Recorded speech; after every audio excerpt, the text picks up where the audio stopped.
All right, testing now. I don't know if if this is working or not, but let me know if you guys can hear me in the chat. I just added this new microphone. I think we should be good. Waiting to get confirmation here if we're working.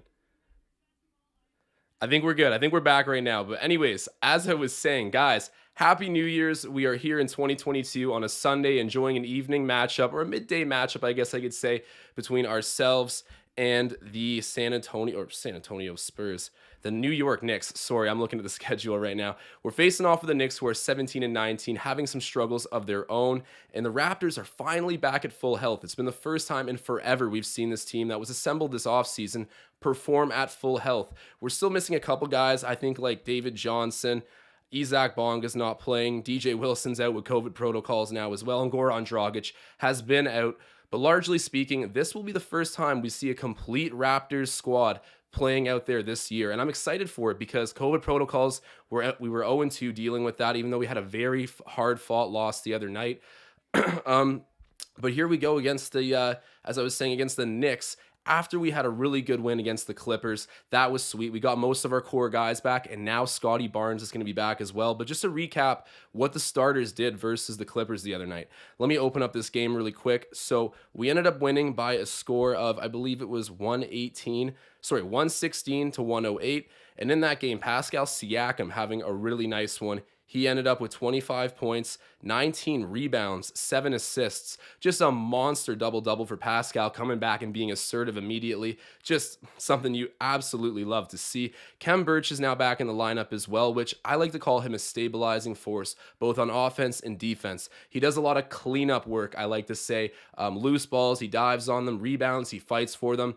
Put-back buckets, he'll go and get them. So happy to have Khem Birch, the Canadian, back in the lineup. He'll probably be starting tonight, but we'll see because Precious Achiuwa is back as well. So on the topic of last game versus the Los Angeles Clippers, 26 points for OG, 6 rebounds. He's starting to get into his rhythm since coming back.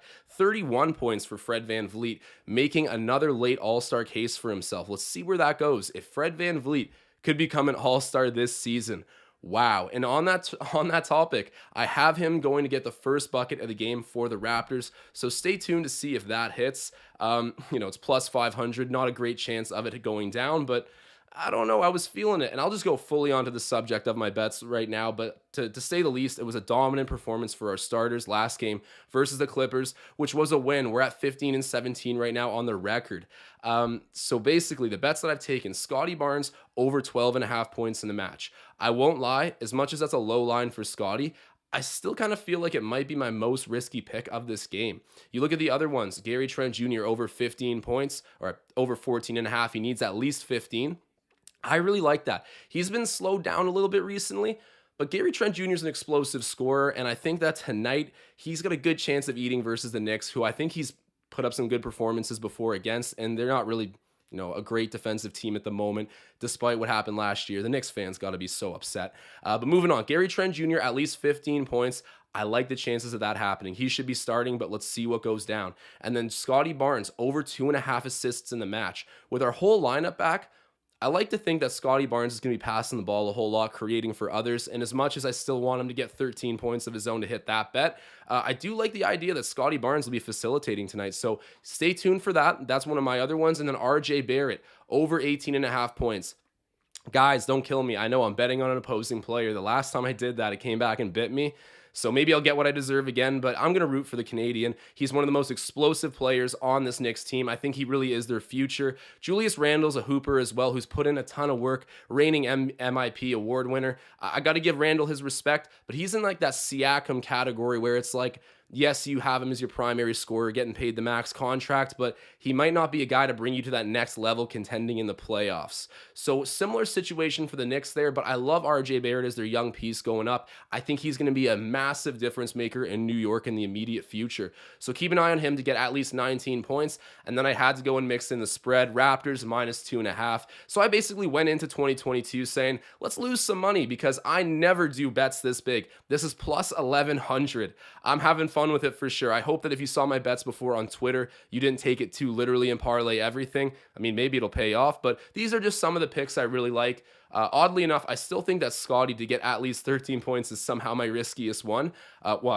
excluding Fred VanVleet, to be the first scorer of the game. That's a pretty risky one. But I got a weird feeling. I think this one could be good. But Scottie Barnes, I kind of regretted doing the points. We'll see, though. 12.5 for him, that shouldn't be a big deal. And if you guys are watching this right now, we already have close to 50 live viewers. Go ahead and drop a like spike in the chat, man. You guys are the best. And Randall, I'm getting told by the chat right now, Jonathan saying that Randall's still in COVID protocols for the Knicks. That's great news. I mean, they were struggling with him already. Getting him out of the lineup will help us get another victory tonight, though.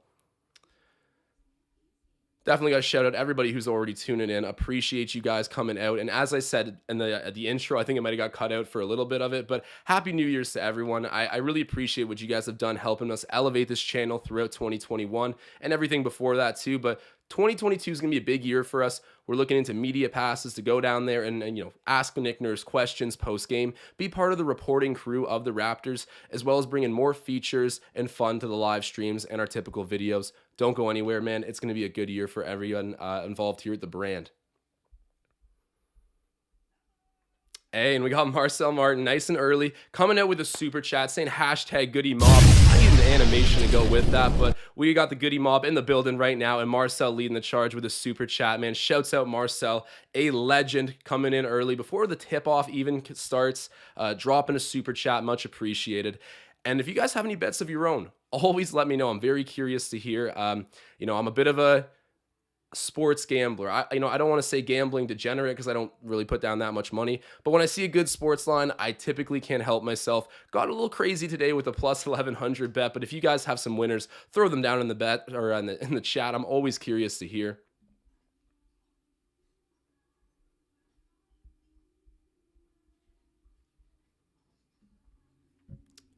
Tip-off is coming soon, but I got to say, I was very happy with our turnout versus the Clippers. I got to apologize as well for not being on live during that game.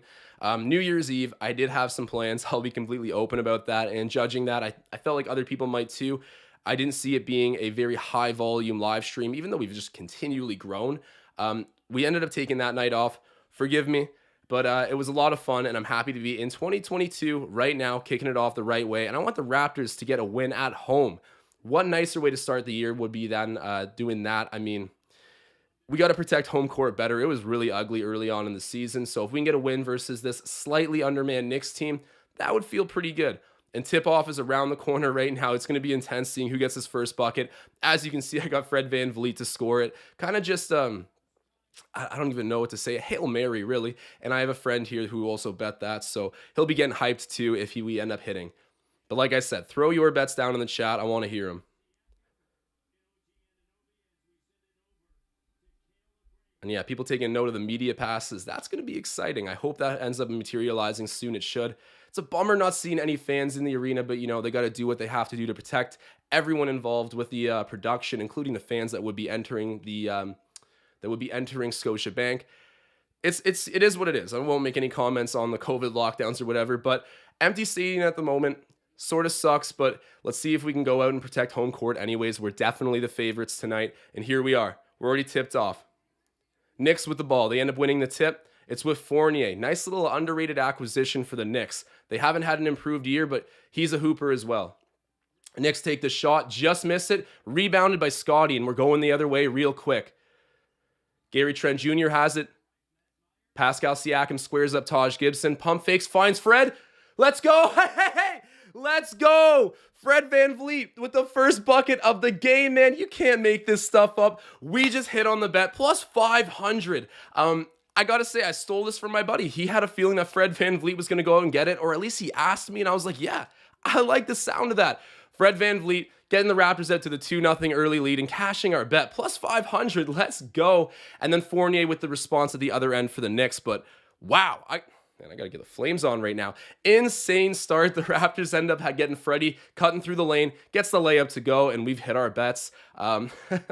Nice start for Toronto. I mean, I'm hyped up because I got my bet, but scoring first, I think Fred VanVleet could have a big night. But as you know, I got my bets in the top left corner of the screen, so go check those out. And OG Anunoby playing bully ball, gets the kind of mini reverse to go there while backing down RJ Barrett, the Canadian. I bet on him as well, but so far, some fun basketball out of the stretch here. We're 2 for 2 scoring on our possessions. Let's keep this momentum going. The Raptors are a good first quarter team. They're a good Fourth quarter team is sort of in the middle of the game where things can drop off, and Obi Toppin knocking down a three. He's had an improved season. When the Knicks took him at eighth overall, everyone loved the story of drafting the hometown kid from New York. New York, the hub of basketball, really. Fred VanVleet. Sorry, guys, to cut off my point there. Flames coming back on immediately, knocking down a three. Score is 7-5. But as I was saying, it was a feel-good pick taking on Obi Toppin. He was the player of the year for the Dayton Flyers. Took a while to pan out. Even though the Knicks were better last season, he's found some more personal improvement this year. So keep an eye on him. I know Knicks fans all in New York really roots for him to figure it out. Pascal Siakam has the ball stripped. It looks like it's going to be a foul there. Raptors ball getting inbounded. Got to pull up the stats here. Keep an eye on all my bets. If I've hit anything and didn't notice, definitely let me know in the chat.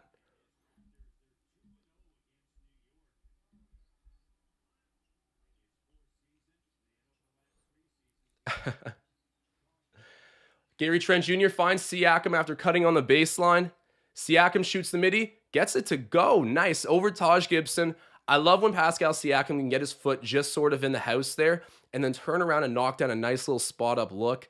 He's getting comfortable with finesse plays. I'm not going to start making he's our primary scorer, go-to guy, really reliable, but liking what I'm seeing from Pascal and OG Anunoby. And one. Goes hard, gets the hoop in the harm. He's going to be shooting an extra. The Raptors are up by 6 currently. Nice to have OG back. He was out for longer than just the COVID protocols, as I'm sure everyone knows. Had a lower body injury, wasn't quite sure what was going on. But to have him back in the lineup right now, man, through those positions of 3 to 4, I mean, your forwards, you got some crazy wing depth in terms of who you can guard. Like OG Anunoby, Scottie Barnes, Pascal Siakam, those guys can cover 1 to 4 and some smaller 5s in the league too. Happy to have those guys back. Let's see what they get up to. And I should make note of this. Khem Birch not starting. The Raptors are electing to take basically their 5 best players and throw them out there in the starting lineup. So there was a lot of speculation that we would go with maybe a Precious Achiuwa or probably a Khem Birch just to anchor the 5 position in the starting lineup. But it looks like Nick Nurse says, nah, forget about that. We're going to play our 5 best guys. We got a lot of length, and that's what the starting lineup looks like right now. Fred VanVleet, Gary Trent Jr., OG Anunoby, Scottie Barnes, and then probably Pascal Siakam playing 5. But I'm assuming the opposing centers will be guarded by committee by these wing players that we've really loaded up on. A commitment to positionless basketball, it seems Masai Ujiri and Bobby Webster have made. And Joel Wright pointing out that he owes me, or that I owe him, an ice cream cone. That is definitely true. We're going to go straight to McDonald's after this, hook him up with McFlurry, because he gave me that Fred VanVleet first bucket tip, I'll call it. But I was the guy, I told Joel, I think that's a good bet. Ends up cashing. That's pretty hype. I don't think I really hit first scorer bets too often. I mean, no one really does. But Fred VanVleet helping me out. And here we go. It's back in the hands of Anunoby, then out to Trent. Gary shoots it from 3, misses, and it's rebounded by the Canadian RJ Barrett. We're going the other way. RJ's picked up, double teamed. Scottie Barnes presses out on Toppin, who shoots the 3 and misses. He hit his first out of the gate. Cooling down there. Nice to contest by Scottie getting out to the perimeter. And Fred VanVleet takes a 3, just misses. Rebounded again by RJ.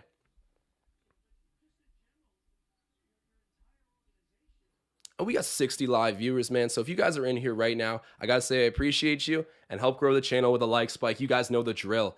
Thank you so much. And at the other end, Fred VanVleet getting another bucket for this Raptors team. 14-5, the current score. Getting out to a nice start. As I said, we do a good job opening the game. Good job closing the game. Just got to watch that second quarter and especially the third quarter. I found that at different times in the season, we've just had a clear, exponential, disproportionate deficit of points scored on us. Any kind of fancy word you want to explain it with, we've been bad in the third quarter. If we can fix that up, I think you're pretty close to a complete effort for a team, and having all of our guys back is going to help facilitate that effort coming through. Michael C saying Barnes ain't going to get any shots up with this lineup. And Michael C is pointing out a fairly true fact here that Scottie Barnes is already hesitant to shoot a little bit. He likes to play make and focus on defense, especially right now as a rookie. With all these guys back, I think 2.5 on the assist line is like free money. Let me make it rain really quick. Good omens here. I think that's a very good bet to make, so I ended up taking it. But Scottie Barnes on the points as well is something that admittedly is probably my biggest risk out of a plus 1100 parlay. Stay tuned. But Kem Birch out there right now subbing in for Scottie, who's taken off kind of early. I wonder if Scottie got an assist on Fred's first bucket there. I think he might have. Let's see. No, no, he has not. But 2.5 assists. I think he's already definitely averaging over that. I think he's like 3.6 or something. Oh, and Fred VanVleet, big time contested bucket from 3. This guy's knocking it down at a high click right now. Taj Gibson was fully out there contesting, and Fred VanVleet just elevating and knocking down the shot. Just a bucket right now, trying to make an all-star case for himself. If you guys haven't already voted for Fred VanVleet and the other Raptors to attend All-Star Weekend, go punch in your votes. It's going to mean so much. I know that Raptors players have often had the benefit of all of Canada rallying behind them and throwing in a bunch of votes. Similar things happen with the Blue Jays. Let's push for Fred VanVleet to make this appearance. Think about it. If Fred VanVleet ends up being an All-Star, he's accomplished some crazy stuff for an undrafted player. I mean, got a finals MVP vote along with the championship. He's already got some like 3-point records with the Raptors, has the most points in a game for Toronto with 54.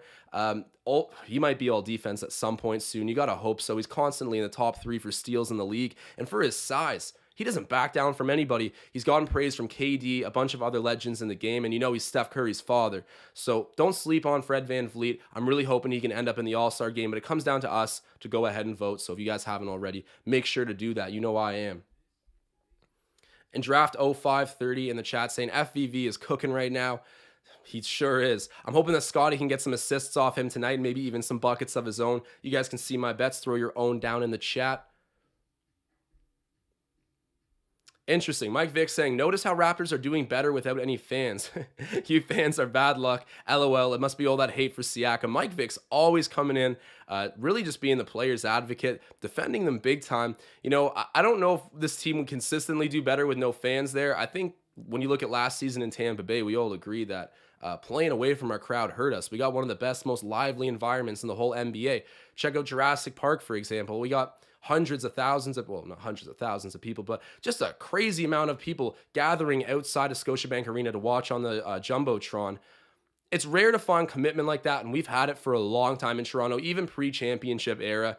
Back to those Brooklyn Nets series when we got eliminated in 7 by Paul Pierce, all those guys. So basically the retirement, hey, Joe Johnson as well, and why am I forgetting his name? He played on the T-Wolves. He's like one of the best players of all time. I'm blanking. Kevin Garnett.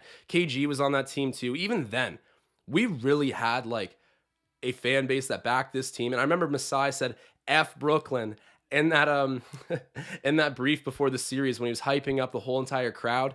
That was really the start of something electric, led to a championship in 2019. And here we are on the way back right now. And as I always say, I sleep good at night knowing Scottie Barnes is a Raptor. Our future is pretty well secured with who I hope is going to be a top 10, top 15 player in the NBA at some point, hopefully by like his 3rd, 4th season. That's when guys really make the jump. But top 10 and as a 30-year player might be ambitious. You guys get what I mean, though. Scottie has superstar stock, and I hope the Raptors can convert on it fully. We're back in play right now. Taj Gibson hands off the ball to Fournier, who's guarded by Gary Trent.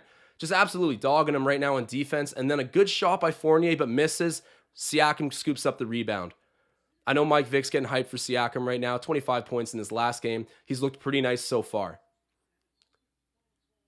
Foul there. Oh, moving pick maybe? Offensive foul on the Raptors. Looks like it's charged to Kem Birch. Knicks are coming back the other way with the ball, but we're up by 11 right now, man. I'll turn on the Flames for that. Things are feeling good at the moment early in the first quarter. I hit that Fred VanVleet first bucket, so I've just been on a high since then. Definitely, again, let me know if you guys have any bets. I've been looking for them in the chat.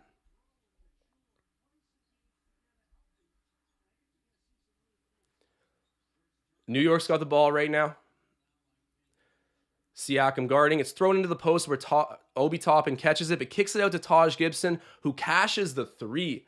I remember Taj Gibson from his days on the Chicago Bulls. He's an interesting player. Kind of like a Al Horford, but not quite as impactful, but close. I mean, Taj Gibson is a formidable piece to be using. Really good forward. RJ Barrett covering OG Anunoby. OG had a nice start to the game. He loses his dribble for a second, but he keeps backing down RJ, trying to play bully ball. Fade away, just misses it, but some nice finesse and physical play from OG Anunoby there, trying to take it to the young guy in RJ Barrett, who I've also put a bet on tonight. Let's see if he can get some points.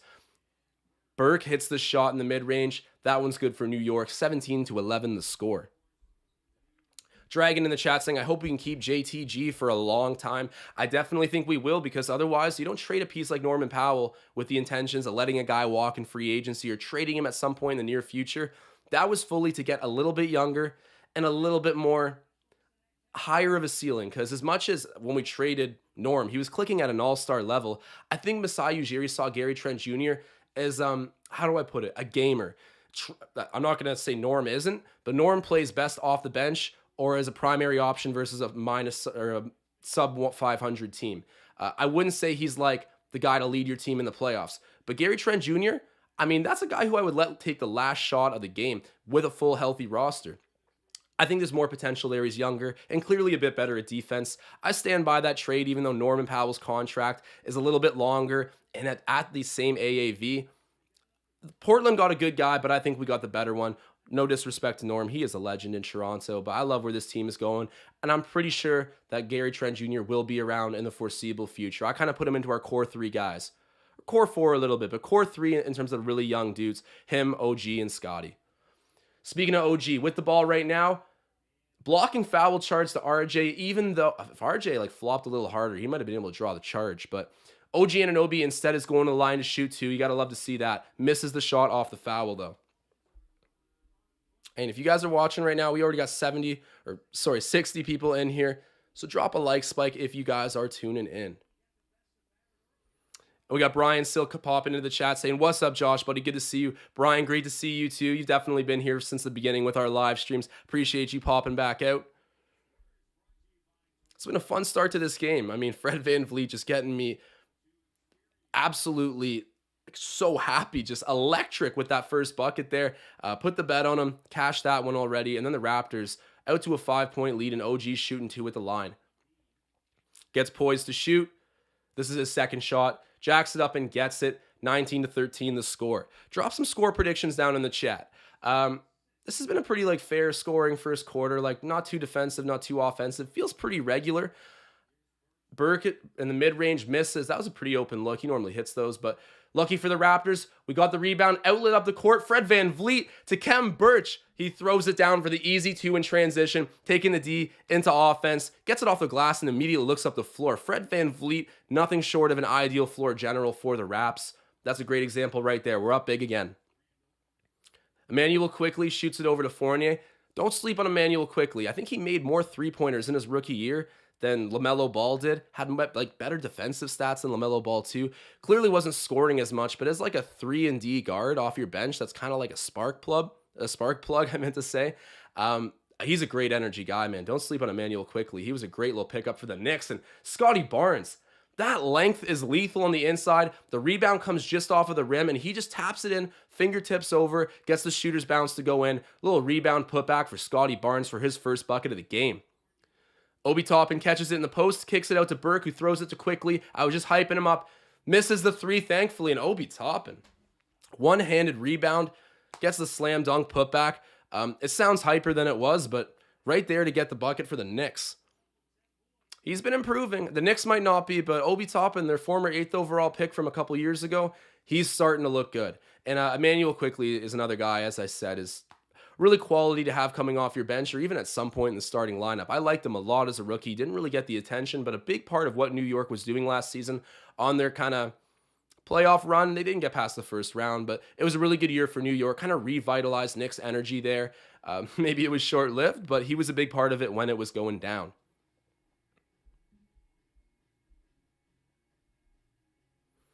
And Tom Moreau taking note of that Scottie Barnes tip in. That was great. Perfect rim presence on offense from Scottie, and he's got that soft touch. That's something that I've missed with Serge Ibaka, is in the pick and roll, or more so with Serge in the pick and pop, honestly. He was just so reliable at catching in his position, and of course you can credit Kyle Lowry with a lot of that, but Serge Ibaka was such a great guy to facilitate, and I found when he got a rebound, he was smart about going up. If he went up with conviction and tried to dunk on you. But if he double-cocked, he was smart about reversing, trying to get layups, going high off the glass. Serge Ibaka is such a crafty veteran. He didn't quite get the welcoming I wanted him to get last game in Toronto. Of course, it was his first time playing there since signing with LA in free agency. No fans in the arena. That sucked. It's just the reality of it. But Serge Ibaka coming home, I'm sure in some capacity he felt the love. Everyone constantly lets him know on social media. Yes, I was heartbroken when he left, but the more and more I've learned about the negotiations he had with Masai and Bobby over his extension, it kind of makes sense that he was like, okay, you don't want to give me any term or any money. I'm not going to sign for a nothing 1 year deal. I get why he walked. It was sad seeing him go to the Clippers because it was immediate PTSD of what happened to Kawhi. Two big championship pieces ending up in LA. It is what it is, but Serge Ibaka coming back getting the respect of a champion just sucks that we didn't have a whole arena there to really elevate the moment for him. All right, RPGT in the chat saying Raptors win by 22 to start of 2022. I like that. He's predicting a little bit of a blowout here. Going with some numerology, saying the double twos. All right. Okay, he's seeing the signs right now. We got Mustafa saying Raps 113 to 108. That's not a bad prediction either. I kind of was thinking something in that ballpark too. I got to cast my prediction. I'm asking for everybody's, but I haven't casted my own. Hey, Mustafa, I scrolled up to check. He always does this. He pops and he's like, hey, yo, man, how are you? Good luck with your bets, Mustafa. I'm doing well, buddy. Good to see you in the chat. Always checking on me as soon as he hops in. Brian Sill is saying, oh, I would also love to see JV. That would be like the ideal free agent. And Mike Vick saying JV would be perfect as a center for the Raptors right now. You guys are completely correct. He would be. And the guy that we shipped out from Toronto originally to Memphis for Marc Gasol, we'd be getting the same JV, but just at a very much more like fine-tuned rate. I know he's maybe not exactly 7 feet, but I think that his IQ and still his massive size out there would fill that 7-footer void for us, even though it didn't in 2019 when we won the championship. We would love to have him back. And Pascal Siakam and one. But I made the mistake in a video the other day of saying that of saying that JV was going to be a free agent. He's not. He signed the extension with New Orleans, apparently. I just saw an article that said he was an upcoming big free agent. And at one point, he was supposed to be in this UFA class coming up this offseason. But obviously, re-ups, extends his contract, takes the money while it's there. And who knows? Maybe he would have been like, screw the Raptors. Like, they traded me to contend and got Marc Gasol. I'm sure he understands, but we had the option to give him a ring. We didn't do that. We just didn't get into that kind of practice. And I don't blame Bobby and Masai. It's kind of like a more business, professional way to do it, not handing rings to guys that were there before trade deadline. But to the same note, I think JV still loves Toronto, and it would have been a perfect fit. Fournier hitting the three there for the Knicks. 26-20 is the score with just over 3 minutes left in the first quarter. But you guys get the point. JV would have been a massive acquisition for us. Not going to pan out that way, but I can agree with you guys that I miss him like crazy. Nice little court vision there from Barnes trying to send the cross seam pass. No way. That was out off of Obi Toppin. You just let him make that call. No. That is ridiculous. Obi Toppin deflects it, knows he deflects it, tries to point the other way for Nick's ball, and the ref just takes his word for it, immediately calls it after he sees it. Scottie Barnes will be picking up the turnover there, even though he didn't deserve it. Tried to go cross seam, find an open shooter, and then at the other end, Burke getting the nice little lay-in. Raps only up by 4. It's a closer game now, but don't go anywhere, guys. The Raps have had a nice start to this one. 2:30 left in the first quarter. Scottie Barnes shoots the mid-range. That looks nice, but misses. He got open for a second, jacked it up. Those are the shots I love to see him take, and I know everybody in Raptors Nation is screaming at this kid to shoot the ball. But Nick Nurse will do it the right way, help him earn his stripes and build up his offensive game the proper way, which he's already done so marvelously. It's a tongue twister of a word there. Burke gets loose, shoots it out to Gibson, who hits Fournier, and Fournier takes a one-footed mid-range J and misses. Kem Birch there to get the rebound, and here we are. Pascal Siakam gets on his horse and gets up court. He's covered by Burke, goes to back him down in the low post. Shoots it over to Fred VanVleet. That's a pretty deep three. Misses it, and it's rebounded by Toppin. We got 75 live viewers right now. If you guys are checking this out, do me a big favor. Drop a like spike in the chat. It always helps out so much. Quickly off the glass. Gets it to go. Guarded by Fred VanVleet, too. That's a tough bucket. Emmanuel quickly doesn't have elite size or anything, but I wouldn't call him vastly undersized. And he's got high IQ, a high motor. pretty much all the things that coaches drool over. I like him a lot as a prospect. He was a steal for the Knicks. I think they got him pretty late in the first round. Fournier pump fakes and feeds the post with Toppin in it, gets the ball back, shoots the three, misses, and it's rebounded by Siakam again. He's already got a few little rebounds on the night. What's Siakam at? Siakam's already got 6 rebounds, 3 assists, and 5 points. This is the first quarter, guys. Are we saying Spicy P triple-double tonight? I'm going to knock on wood in case, but Spicy P triple-double. Don't sleep on that. He's already building the case early here in the first quarter, coming off a nice performance the other night versus the Clippers. I wouldn't hate seeing it, and I might be wrong on this, but I'm pretty sure I'm not. I don't think Pascal Siakam has ever had a triple-double. I think Lowry was the only guy we've had in recent past who actually gets them.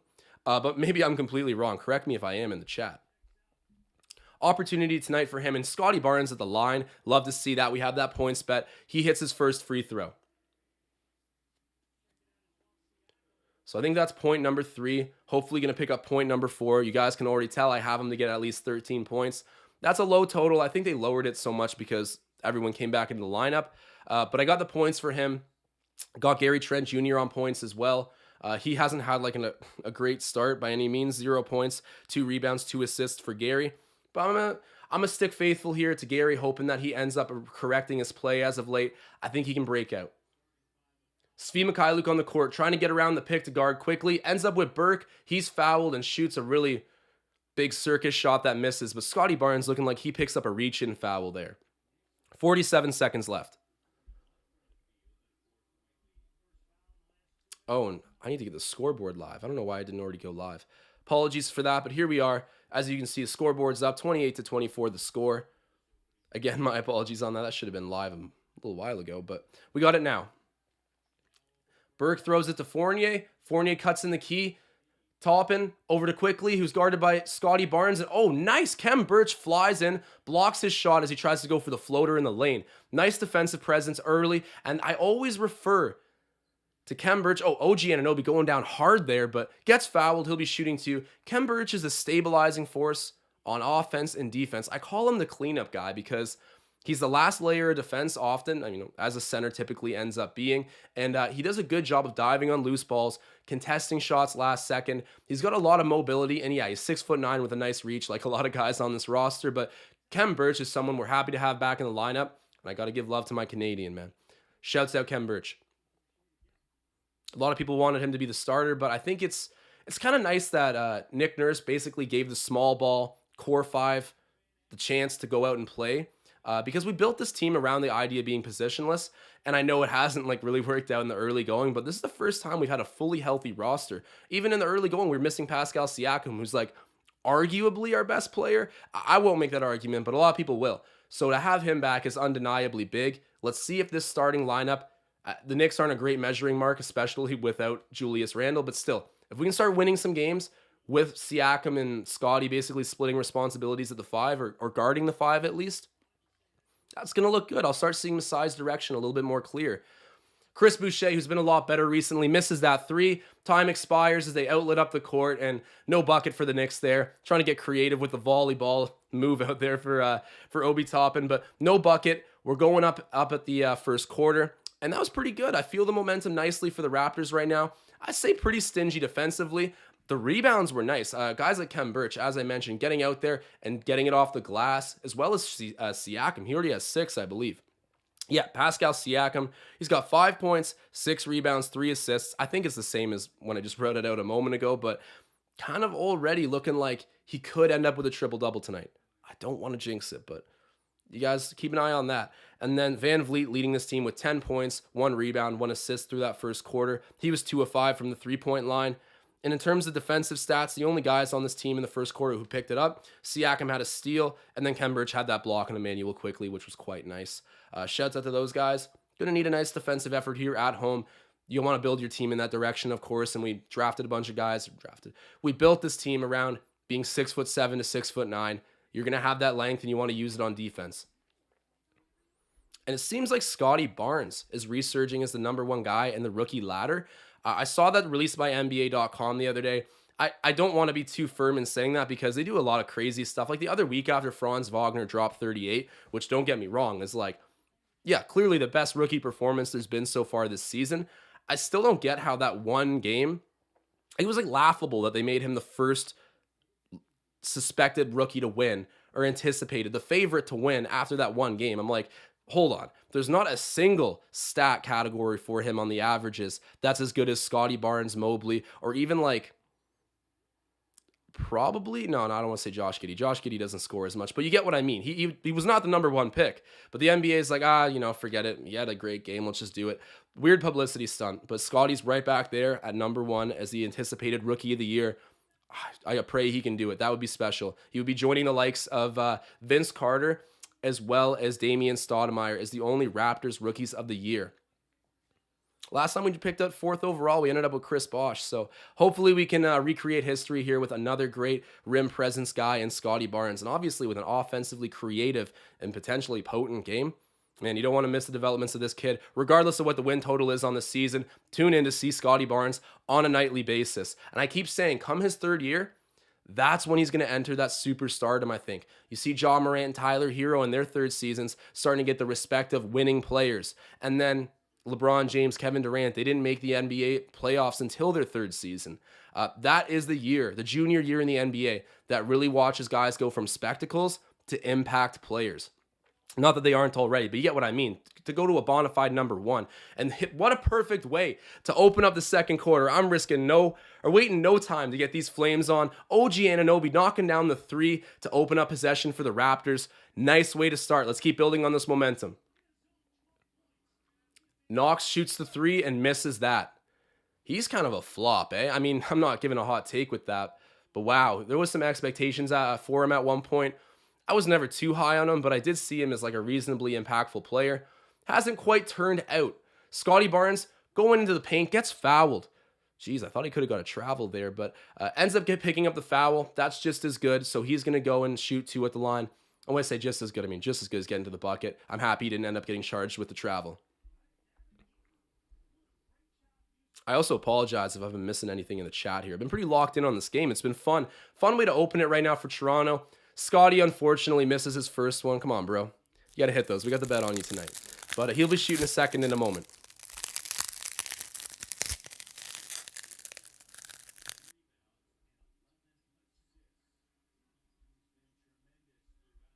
Okay, so Brian Sill, this is why I got to check back into the chat. I think Brian's saying that Siakam does have one triple-double, so maybe an opportunity to get a second of his career tonight. That'd be pretty cool.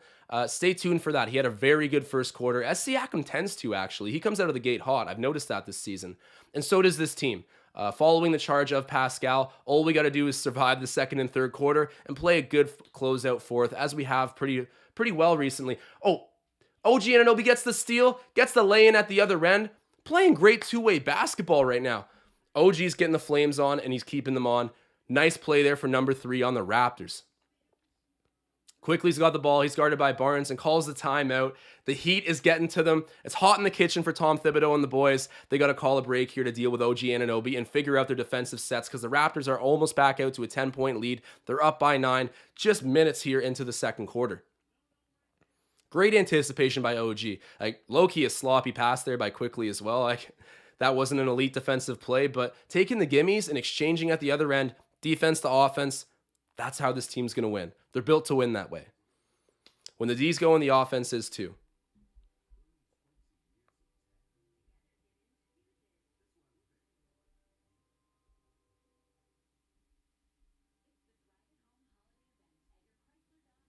CH asking, how does Boucher get 28 points, 19 rebounds, and the bench? Anyone. So I believe CH is asking, how does Chris Boucher go out and do that?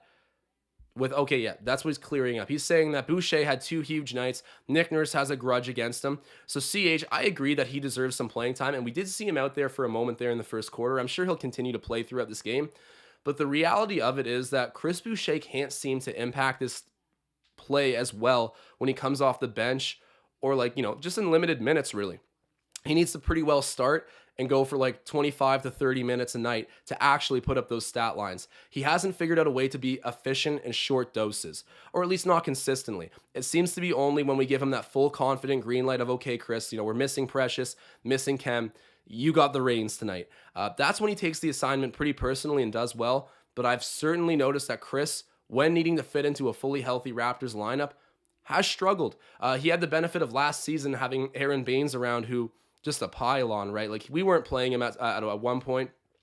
Pretty much has hung up his career in Toronto and decided that, okay, we're going to go a different route with this. Sort of gifted us Scottie Barnes with how bad he was for the Raptors. But moving on from that, we saw a very good version of Chris Boucher because the situation of our team was just wide open. Chris Boucher needs to learn how to be competitive with other centers cunning for his minutes. And, he hasn't quite yet. I do have faith in Chris. I'm a big fan of Chris, but I just got to be real about the fact he hasn't found a way to integrate as like the 2B center. I don't even want to call him number 3. Him and Precious should be splitting minutes ideally. Maybe even like a pretty even split between the three, even though I think Kem Birch is like your best traditional center. Chris Boucher needs to figure out a way to contribute with the Raptors at full health. That's the point I'm driving home here, guys. Let me know if you still disagree, but hey, if you can do that tonight, that's going to build his case for more and more playing minutes from Nick Nurse. And I do agree at times it has seemed like Nurse isn't fully sold on Chris. And at one point, I don't blame him. Like, he wasn't cutting on offense when players were asking him to. He just seemed out of it. But now he's definitely bringing the intensity back, hoping this is a change that stays. And it's so sad, Masai Ujiri there in an empty sea of open seats. But still, watching his team from the general admission seats, that's pretty funny. He's in the house, but nobody's home, just watching his team. Precious Achiuwa out on the court right now, covering Burke. Playing good defense, but a foul committed, I think, by OG reaching in. That was good. That was good defense by Precious. Kept his feet moving, stayed focused on matching Burke's hips, and the foul will not be charged to him, but it's still going against the Raptors. We're still up by 9. Nice first half, and you guys, we got 83 people in here. If you're watching, do me a big favor and throw down a like spike. It helps grow the channel so much and just enhance the whole production here. You guys are the best. Offensive foul on the Knicks. That's good stuff. The Knox bucket does not count. Raptors are coming back the other way. You love to see it. What happened to Alonzo Trier? Do you guys remember him? I'm sure some of you do. He was on the Knicks for a while, and he was supposed to be a pretty good player offensively. He was big, skilled. I don't know what happened to Alonzo Trier. I kind of looked at him and Kevin Knox as similar players where, like, their building games were pretty comparable, and both of them massively underdelivered, unfortunately, for New York. The James Dolan saga continues, but you guys let me know. What is Alonzo Trier doing these days? I haven't heard of him in at least the past couple seasons.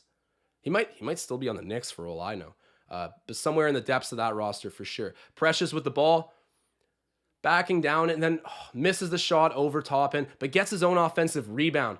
He's got Knox on him. Take him to school. Gets doubled.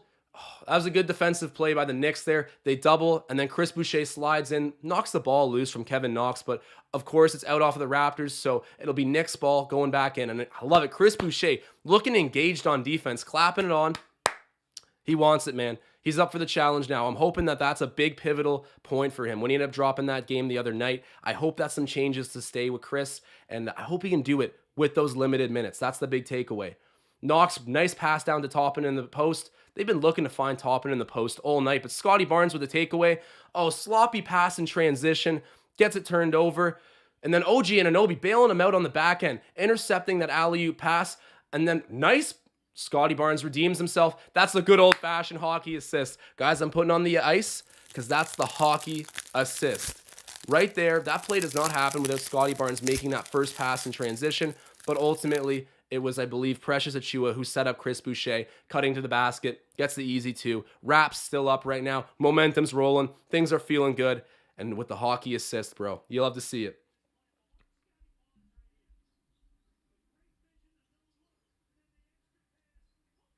Tom Moreau says, man, Achiuwa's nickname should be Hands of Stone. He does need to work on his offensive touch. Like, his motor is the thing I notice the most on defense and offense. He's making the right plays and going to the right places, working very hard. But you're right. Sometimes off the pick and roll, he just doesn't have that nice Serge Ibaka touch that I want him to have. But if you recall, Serge Ibaka did not have that touch until he was like 27. He was just a rim protector who could run the lane, get dunks. Wasn't too bad from 3. But that nice, smooth mid-range Ibaka didn't really come through fully until Toronto. And Precious Achiuwa has a long career ahead of him. I hope he can work on those hands of stone because you're right, Tom Moreau. That is something that kind of limits him at the 5. CH pointing out Scottie turnovers. Yeah, there was an ugly one there, but comes back with a really nice play make for a bucket for Toronto. I'll never be on Scottie Barnes too badly about turnovers because at the end of the day, he could end up being like sort of the point guard of this team at some point where we're trying to win. And I want him to develop, learn the ins and outs of playmaking for worse and better. It's going to be some trials and tribulations for him moving forward, but passing the ball and figuring it out, bouncing back from a turnover there, which he did, I'm okay with it. But pointing it out in the chat, Mickey KG asking, so is DJ Wilson gone? I don't think he is. They have him listed right now as in COVID protocols, or I think it even kind of said he was COVID positive. So that's likely the case here. Whole team just got over it, but DJ Wilson is now in protocols of his own. A lot of people are asking to see DJ Wilson for a guy who was, pretty much just sent back to the G League a bunch of times, can't find an NBA home. Toronto fans are certainly infatuated with him. And I don't blame them. I mean, I call him my favorite player. I want his jersey for sure, but it's kind of like a joke a little bit in the sense that I don't think DJ Wilson will be here too long, but has he helped out and kind of redeemed his own value? Definitely. It's been a fun story to follow, but he won't be with us tonight for health and safety reasons, COVID protocols. We'll follow along. His 10-day contract needs to be nearly up, so at some point we'll hear about his contractual situation, I assume, and I think the likelihood here is that he won't be with the team after this point. And our roster's fully healthy now, so that's good. We've gone through our COVID protocols. Got to hope that's a payoff for the future when COVID breaks out again, that guys might have the antibodies or less susceptibility. Whatever it is, we've paid our dues. Team is back. I hope DJ Wilson does all right, but don't bank on him being back with the team necessarily. I'm sure he'll find somewhere in the NBA to call home, though. He had a smooth offensive game. They call him, I think his Instagram tag's Lanky Smooth.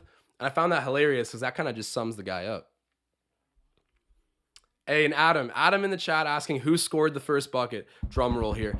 It was Fred VanVleet. Cashes the bet for us. That was a gutsy one, but I ended up taking it, trusted my buddy, and we hit that bet, so I'm feeling pretty good. But my other bets right now, they're not looking necessarily great. Scottie Barnes, I think, is give or take. He's definitely on pace to get 13. Gary Trent Jr., yeah, he's a no-show right now. 0 points. He's only played 8 minutes. If he could go out and have a bit of an offensively potent performance, like the Raptors need that. He's been kind of AWOL the past few games. I hope tonight he could break out of a rut, but, AWOL again tonight at the moment. I'll keep you updated on that. And then Scottie Barnes over 2.5 assists. I think he's going to play make for the other guys who are returning to the lineup. Of course, we got more talent out there. RJ Barrett at least 19. I don't think that bet looks great at the moment, but he is one of the best offensive players on the Knicks, if not the best. They'll be going to him for some buckets. Scottie Barnes shoots the mid-range over quickly. Kind of an air ball, but it's tapped out by Kevin Knox, so it's going to stay with the Raptors, I believe. No, it's not. How does that work? Scottie Barnes gripping his midsection there. Hope he's okay. Might have taken a knee. I don't know. Oh, Daniel Otoru still on the bench for Toronto. Of course, the other 10-day guys still sticking around at the moment. Not that they're going to be here in the near future, but they are still with the team currently. And of course, DJ Wilson's probably watching this from a hotel room somewhere with COVID. Hope he's doing okay. Shouts out DJ Wilson, my favorite player. Burke throws it over to RJ Barrett, who gets partially blocked, I believe. By who was that? Tell me it's Scottie. Oh, it was Boucher. And then in transition, a powerful dunk there. Gary Trent Jr., but I think, is it being called back? Oh, man. I love when Gary rises up and stunks the ball. It doesn't happen too often, but I think that's being called back maybe for an offensive foul. They might have just fouled us in transition, actually. So, yeah, staying Raptors ball here. But shouts out to, I'm going to put on the Flames, actually, for Chris Boucher. I can't sleep on the fact that he just got a perimeter block. Really nice one there on RJ Barrett, who I need to score some buckets, but I'll take the Raptors defensive play. Why not? Siakam in the low post working on Burke. He gets double teamed, kicks it out. Nice pass. Scottie Barnes puts it into traffic, but gets it back, shoots the three, misses. Raptors fighting for the rebound, and it's off Kevin Knox, staying with the Raptors. You love that hustle. Up by 10 points right now, guys. Drop some more score predictions in the chat if you guys have it. Jeremy W. popping in the chat saying, Josh, let's talk about the best team in Toronto. Go Leafs, go. You're not lying right now. I mean, I got equal love for these teams. I was even a very early Raptors fan, probably before I started watching the Leafs. But if you guys don't follow hockey, Get on the bandwagon now, man. The Leafs are going deep this season. I sound like a broken record. Everyone in Toronto still doesn't even believe what we're saying. But the hope is that the Stanley Cup can come home this year. That's, ideally the expectation every year. But Toronto, they're looking good. The Leafs, they're reversing it a little bit. We were on live stream last night, so if you haven't checked out that content or sub to Leafs Digest, please do us a favor and go do that. We'll reward you with some fun content. Gary Trent Jr. with the ball. I need him to go get buckets. Misses off the glass. That was a good cut to the net, but it's off of the Knicks again. So Raptors retain possession for the second time in a row. You love to see the hustle on these loose balls. No one's given up, and we've got a little bit of fortune here having Knicks players tap it out of bounds. Fred VanVleet will be inbounding it, and shouts out to 85 live viewers we got right now. Drop a like spike if you're seeing this. I appreciate it tons. Tom Moreau's score prediction, 123 to 102. Mr. JJ saying 118 to 102 Raps. I like it, man. We got some hefty deficits here that the Raptors are winning by. I hope so. That game versus the Clippers, that was way too close for, who we had in the lineup versus who they were missing. That Clippers team played us within a few points, and they didn't have Kawhi Leonard or Paul George. I think they might have even been missing Zubac too. They definitely were. But yeah, I'll take the win, and I hope we can build on it again tonight. Pascal Siakam fighting in the paint, finds Precious Achiuwa, who makes no mistake about it, man. Throws down the dunk. I like that. Don't go up there with any of that soft stuff. As Tom Moreau said, he's got the stone hands. What do you do with the stone hands? You throw down the heavy dunks. There we go. Fired up to see that. Precious Achiuwa making his return felt. He's been back for a couple games right now, but happy to see him. A lot of people have been hard on Precious. We end up fouling the Knicks. I believe it's Quickly who draws the foul on Siakam. But back to what I'm saying about Precious Achiuwa. He was a worthwhile investment. I think that he gets a lot of minutes and sometimes screws up a lot, but that's because the Raptors see this kid is just chock full of potential. And so do I. I mean, his motor is crazy. He's such a determined athlete. Like, everything about him is so good other than his interior finishing. That needs some work, but just the willingness and athleticism is a great sign for his future. Gary Trent Jr., there we go, man. Things are going down for the Raptors at the moment.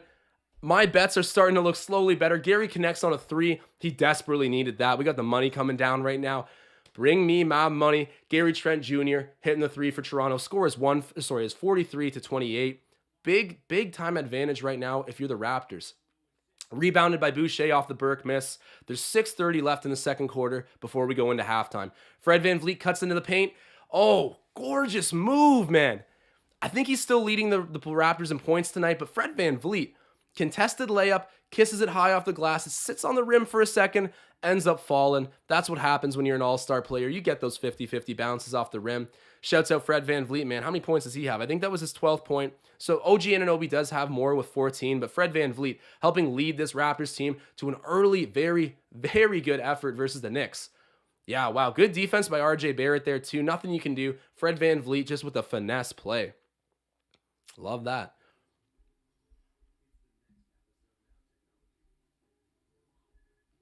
ACAT coming in with his prediction. He's saying 121 to 89.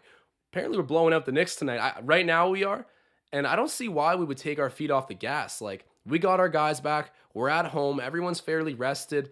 The Knicks, they're the opposite. They're on the road, missing Julius Randle. No Kemba Walker for them either. They lost to OKC on New Year's night. I remember that because my friend and I were debating over it. He was like, no. Who was it that they were facing? Yeah, it was OKC versus New York. I went OKC. I was like, nah, they didn't have Josh Giddey. They had SGA, Dort, I think still like Robinson, a couple other guys where I just said, like, I think that they're going to take it to this Knicks team. The Knicks have been struggling with Randall and Kemba, but those guys aren't even there right now. I hit the bet. I don't want to toot my own horn, but things are looking tough for New York fans right now. Like, Bing Bong is the only good thing going on right now in New York. Knicks have been trending for all the wrong reasons, but wow. Getting that replay right now, Precious Achiuwa's dunk. I love when a player goes, if you get blocked and it's like a highlight reel defensive play, whatever, but go up there strong and try to get the dunk if you can. Of course, that's the viewership thing to say, but I love that from Precious Achiuwa. Fred VanVleet gets his hands in on RJ Barrett. Fred VanVleet really slowed him down, got a hand on the ball, but finishes with another hard layup, giving it right back to the vet VanVleet. I like to see that. I got the bet on RJ, so let's see if he can pick things up. Precious Achiuwa with the ball, throws it to Gary.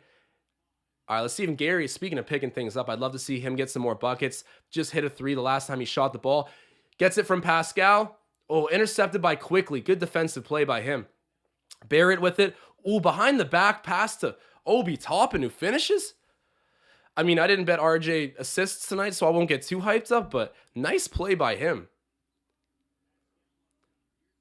Fred VanVleet with the ball. He's covered by RJ.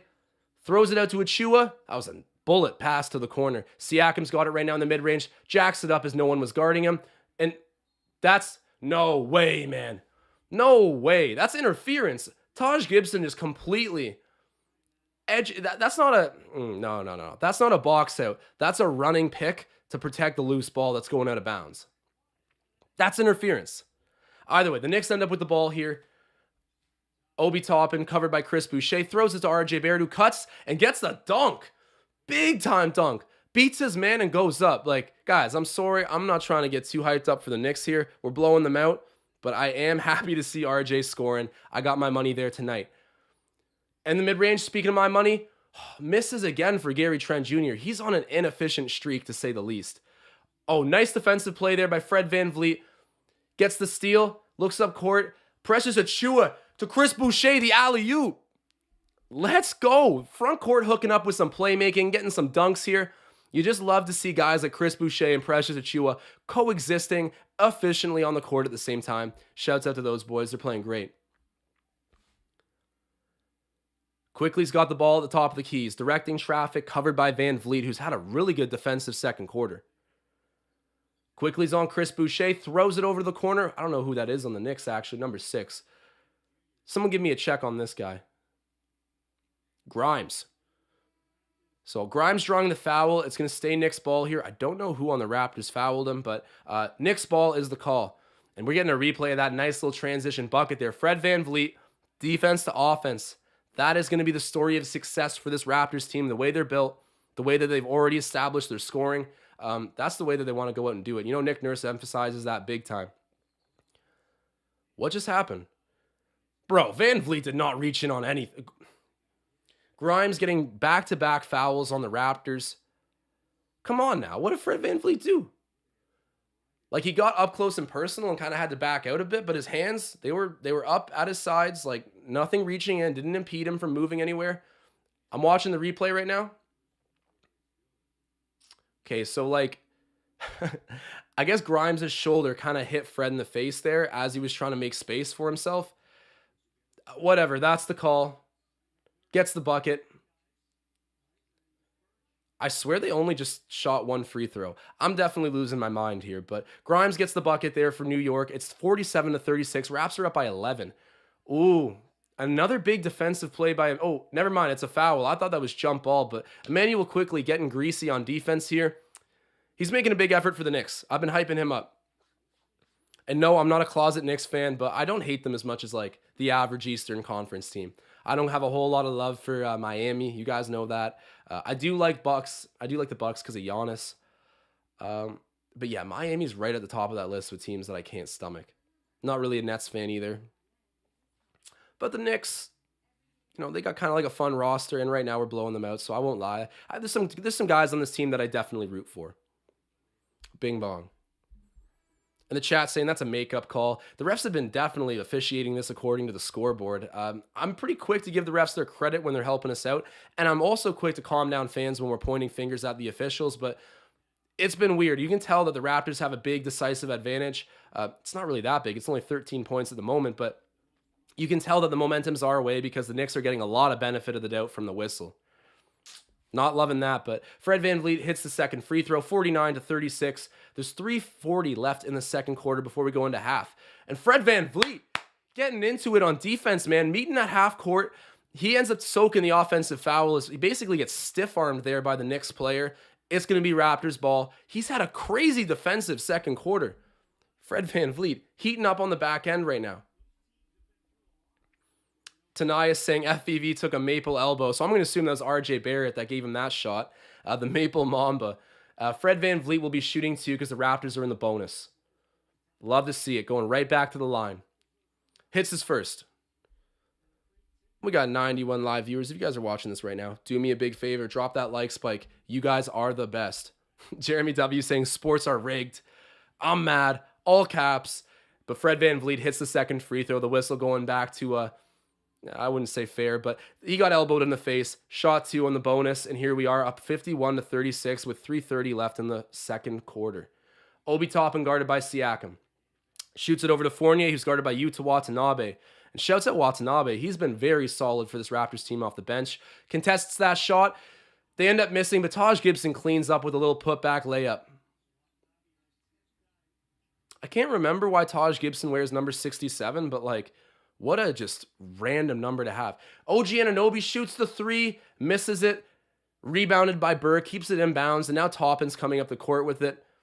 Knicks got the ball. Fred VanVleet meets Burke. Well, Burke gets in the mid-range here. Still not sure what he's doing with the ball. Ends up with Fournier. Fournier's an underrated asset. I'm not going to say too much about it other than that. Burke kicks it out to Obi Toppin. The Knicks can't really find anything offensively at the moment. That's a terrible... that is a terrible shot to take, but we ended up wasting that whole shot clock for the Knicks with some really good defense and closeouts. Scottie Barnes might have actually blocked that shot by Burke there at the end of the possession. Great basketball right now for the Raptors on both ends. Bing bong. Tanaya saying this is the Lanky Boys starting, or the Lanky Boys lineup. Man, it is too. But we do have OG out there. He's chiseled like a Greek god. There's not many guys in the NBA that like are that level of specimen. He must live in the gym. Scottie Barnes. Ooh. Okay, it looked like he was about to dive from like probably about 6 feet out with a huge two-hand thunderous jam, but ends up going the jam to jelly, lays it up. Nice finesse play there from Scottie Barnes. Gets the bucket for Toronto. You know I got to bet on that. For that reason, I got to make it rain. Even though Scottie Barnes did just pick up the foul in our back end, Knicks have a chance for a three-point play. But 53-40 the score. Scottie Barnes getting involved. How many points does he have? Barnes has 7 points, 2 rebounds, no assists yet. Jeez. I thought this was going to be a big assist game for Scottie because everyone's back in the lineup. Wants to facilitate, gifted playmaker. You know, doing the math here, it seems to check out in my head still. We'll see what goes on in the second half, and we do still have just over 2 minutes here in the second quarter. Bets are not dead. Everything is alive right now for Toronto. Let's see. I mean, Gary Trent Jr. is kind of making this difficult, but he's only got 3 points. Hopefully he can figure things out. He's been riding the bench for a lot of this first half. OG Anunoby has it on the baseline, shoots it out to Yuta Watanabe, who cuts, and Scottie Barnes is going to shoot this 3. Let's get it. Oh, it just spills out, man. Just spills out. See that? Those are the ones where like it feels like you're robbed, even though it was just you and the rim. It would have gone down if it was supposed to and if it was accurate enough. But Scottie Barnes, like the ball was down and pops back out on the roll. That sucks. Want to see him continue to hit threes and develop that part of his game. And what a look.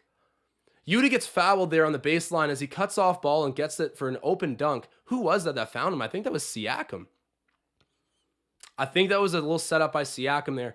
Way to share the ball. Finds the cutter down low. It was Pascal. And he won't get the assist, but Yuta Watanabe is going to the line after being fouled by Burke. Great job breaking down the Knicks D. And Susie in the chat saying no Yuta today. I'm sure you've already figured out. Yuta Watanabe is on the court, and he's doing well, shooting free throws at the moment. I believe he hits his second one coming up right now. Wow, okay, as much as I'm complaining about, misses the second free throw, almost rebounded by Barnes, but as much as I'm complaining about the whistle, we have almost double the free throws right now that the Knicks have, which isn't necessarily reflective of the refs. That might just be the players on Toronto getting more contact in the paint, which I think is the case here. But finding our way to the stripe and converting, even though Yuta Watanabe misses his second there, I think we're shooting like 14 for 16 at the line. Good defense right now, too. Off of Fournier. That's a nice little trap there by Fred VanVleet and Scottie Barnes, forcing the Knicks to turn over. The Raps are coming back the other way. 1:15 left in the second quarter. Fred VanVleet from 3. Just misses. That was a good look. Straightaway look for Fred. He doesn't miss a ton of those, but couldn't connect that time. And here's RJ Barrett. I have a points bet on him. Throws it over to Fournier, who I think is underrated but do not care about, so hopefully he doesn't score. And he's fouled, and they're in the bonus. So Fournier will be shooting 2 at the line. Minute left. And we got 105 people in here. I'm constantly throwing up the Skyrim arrow on the screen. If you guys are watching this, do me a big favor, throw down a like. If you're not subscribed to the channel, subscribe. We're working around the clock to bring you guys 360 coverage of these games, whether it's the post-game recaps, the live streams, the betting preview, just the whole entire shebang. Help us out with a like. You guys are the best. I mean it. So CH, I might be taking this a little bit out of context, but he's saying ICP, he's a bit salty lately. It's good. So you could take a bunch of different meanings from this out of context comment I'm reading, but in my interpretation of it, I think we're pointing out that Pascal Siakam is tired of the damn disrespect on his name. And I'm happy to hear that. That's one of my biggest critiques of Pascal is I'm like, I need to see the man get angry, take things personal, want a mono-y-mono matchup. And here we go. Pascal Siakam with the offensive rebound. Gets his pocket picked by RJ Barrett, but good presence around the offensive rim for Pascal. And then RJ goes the length of the floor, gets blocked. That was a double block there by Khem Birch and Scottie Barnes, converging for a big defensive play for Toronto. Oh, sorry, not Khem Birch. OG and Scottie are two big wings, playing great defense there on RJ. But yeah, an angry Pascal Siakam, I think, is like closer to that top dog mentality I want from him. Shoots the mid-range, and speaking of the devil, gets that smooth finesse shot to go down. 5 seconds left. Oh, the Knicks are fouled running the court. It's going to be Burke shooting too because they are in the bonus. But wow, Pascal Siakam playing finesse ball, as I was saying. If you leave him open for one split second, that was a good block by RJ Barrett gets blocked there by Scottie Barnes. I couldn't tell if it was him or OG. Sort of a combined effort, but Scottie picking up the defensive stat. Love to see those continue to rise for him. And I forget what I was talking about. Pascal Siakam being angry, maybe. I love it.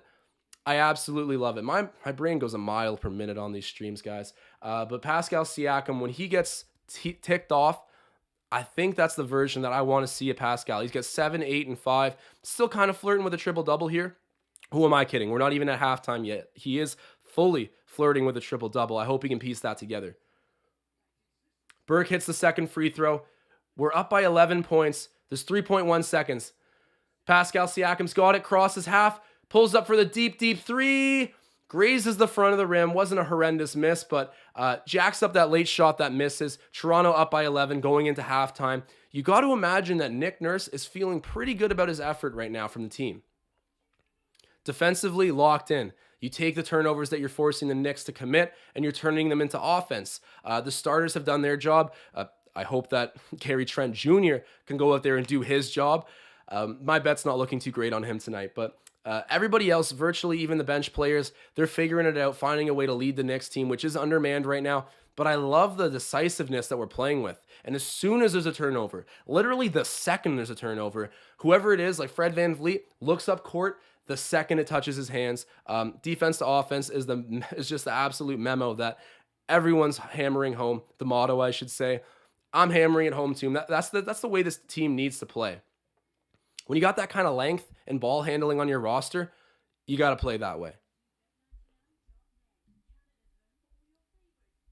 Tom M saying Pascal a half point under 20 per game. I believe we will be back to over 20 points per game soon enough. I'd be interested to see his efficiency. And go figure. Tom Moreau says a nice thing about Pascal Siakam, and then me, the devil's advocate, just needs to fly right in here and try to rain on the parade. But I'm very happy. Pascal Siakam's been much improved, and he's been more efficient recently. The one thing that still kind of kills me, and is like linked to efficiency in some sense, is how many personal fouls and turnovers he's been committing. A lot of this is a trial and error. I know he's 27 and still learning, but the playmaking can be sloppy. He doesn't always protect the ball perfectly. But why am I saying this, guys? Why am I going in on Pascal right now? He doesn't deserve this at the moment. He's playing great. I hope he can just continue to take care of the ball is really what I mean to say here. Hey, and Mr. JJ, I like this with a hot little take. I believe we're 15 and 17 right now. Very sure we are. Mr. JJ saying we're going to be 20 and 18. That's going to be the record he says we're going to reach. I like that. That sounds good. 2022 hopefully is going to be a reversal of fortune for the Raptors because, man, 2021 was rough.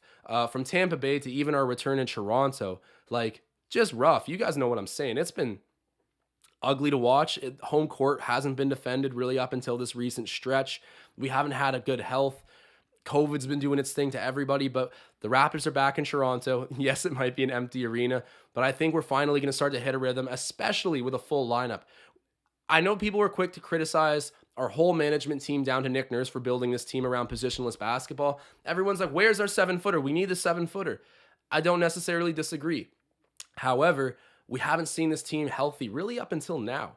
And even at this moment, it doesn't matter. We're not really missing anybody that's too much of a key contributor. Maybe my favorite player, DJ Wilson, but him aside, this team is together on the court for the first time. And based on what we're seeing thus far in this first half, I like it. I hope they can continue to play like that.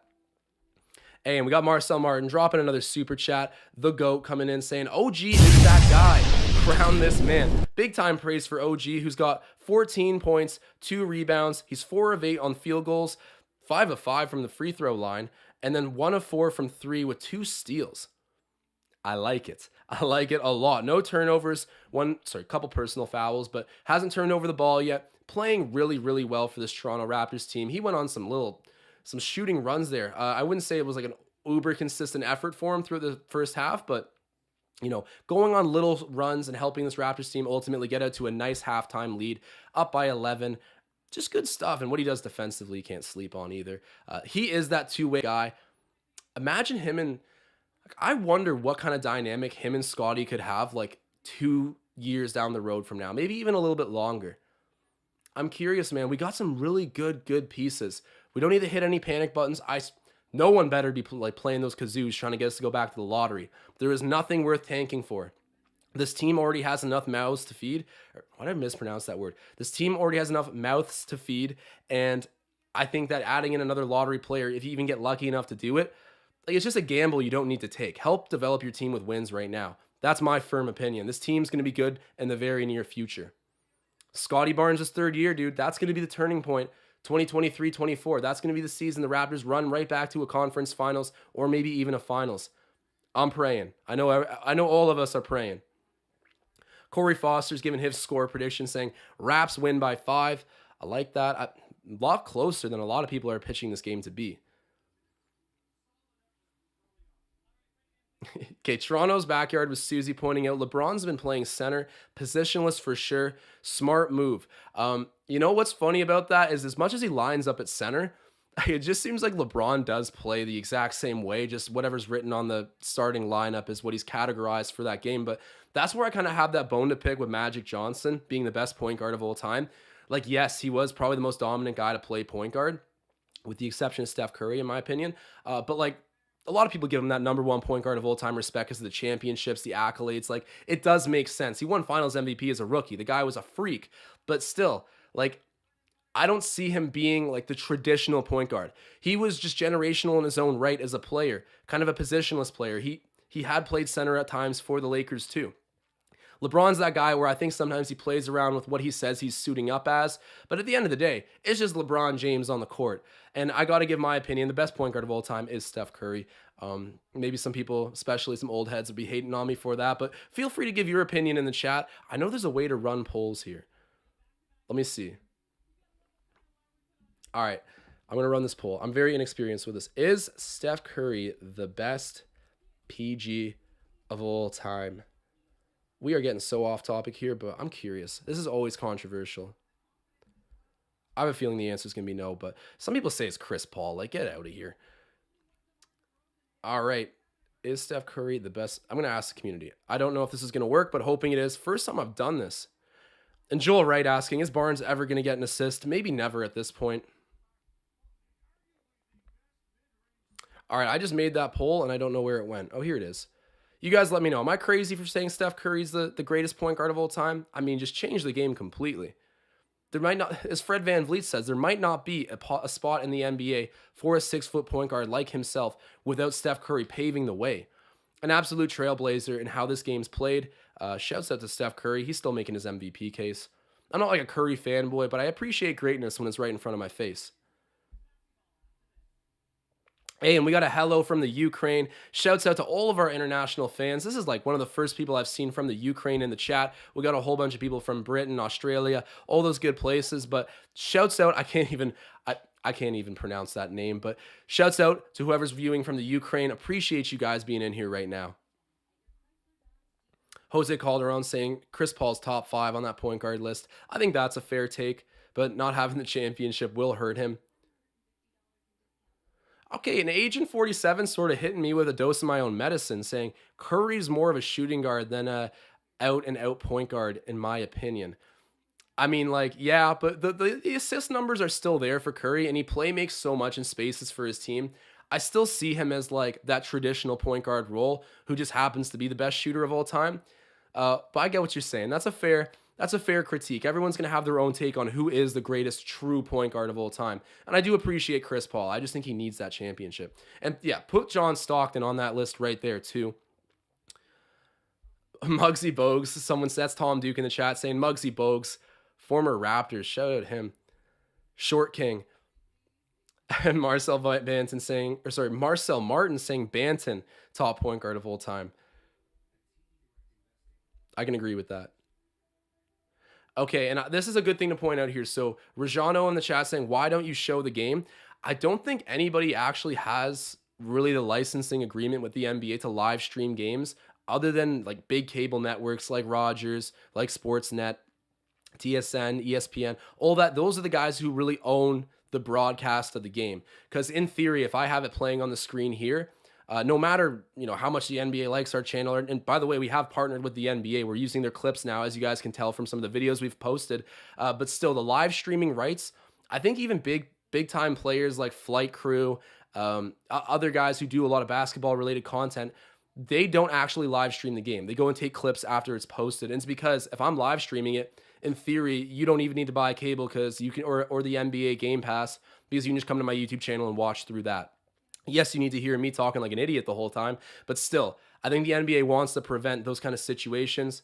So I do not have the option to live stream it. I wish I did. I have this scoreboard, which is kind of slow to update and whatnot, but it gets the job done.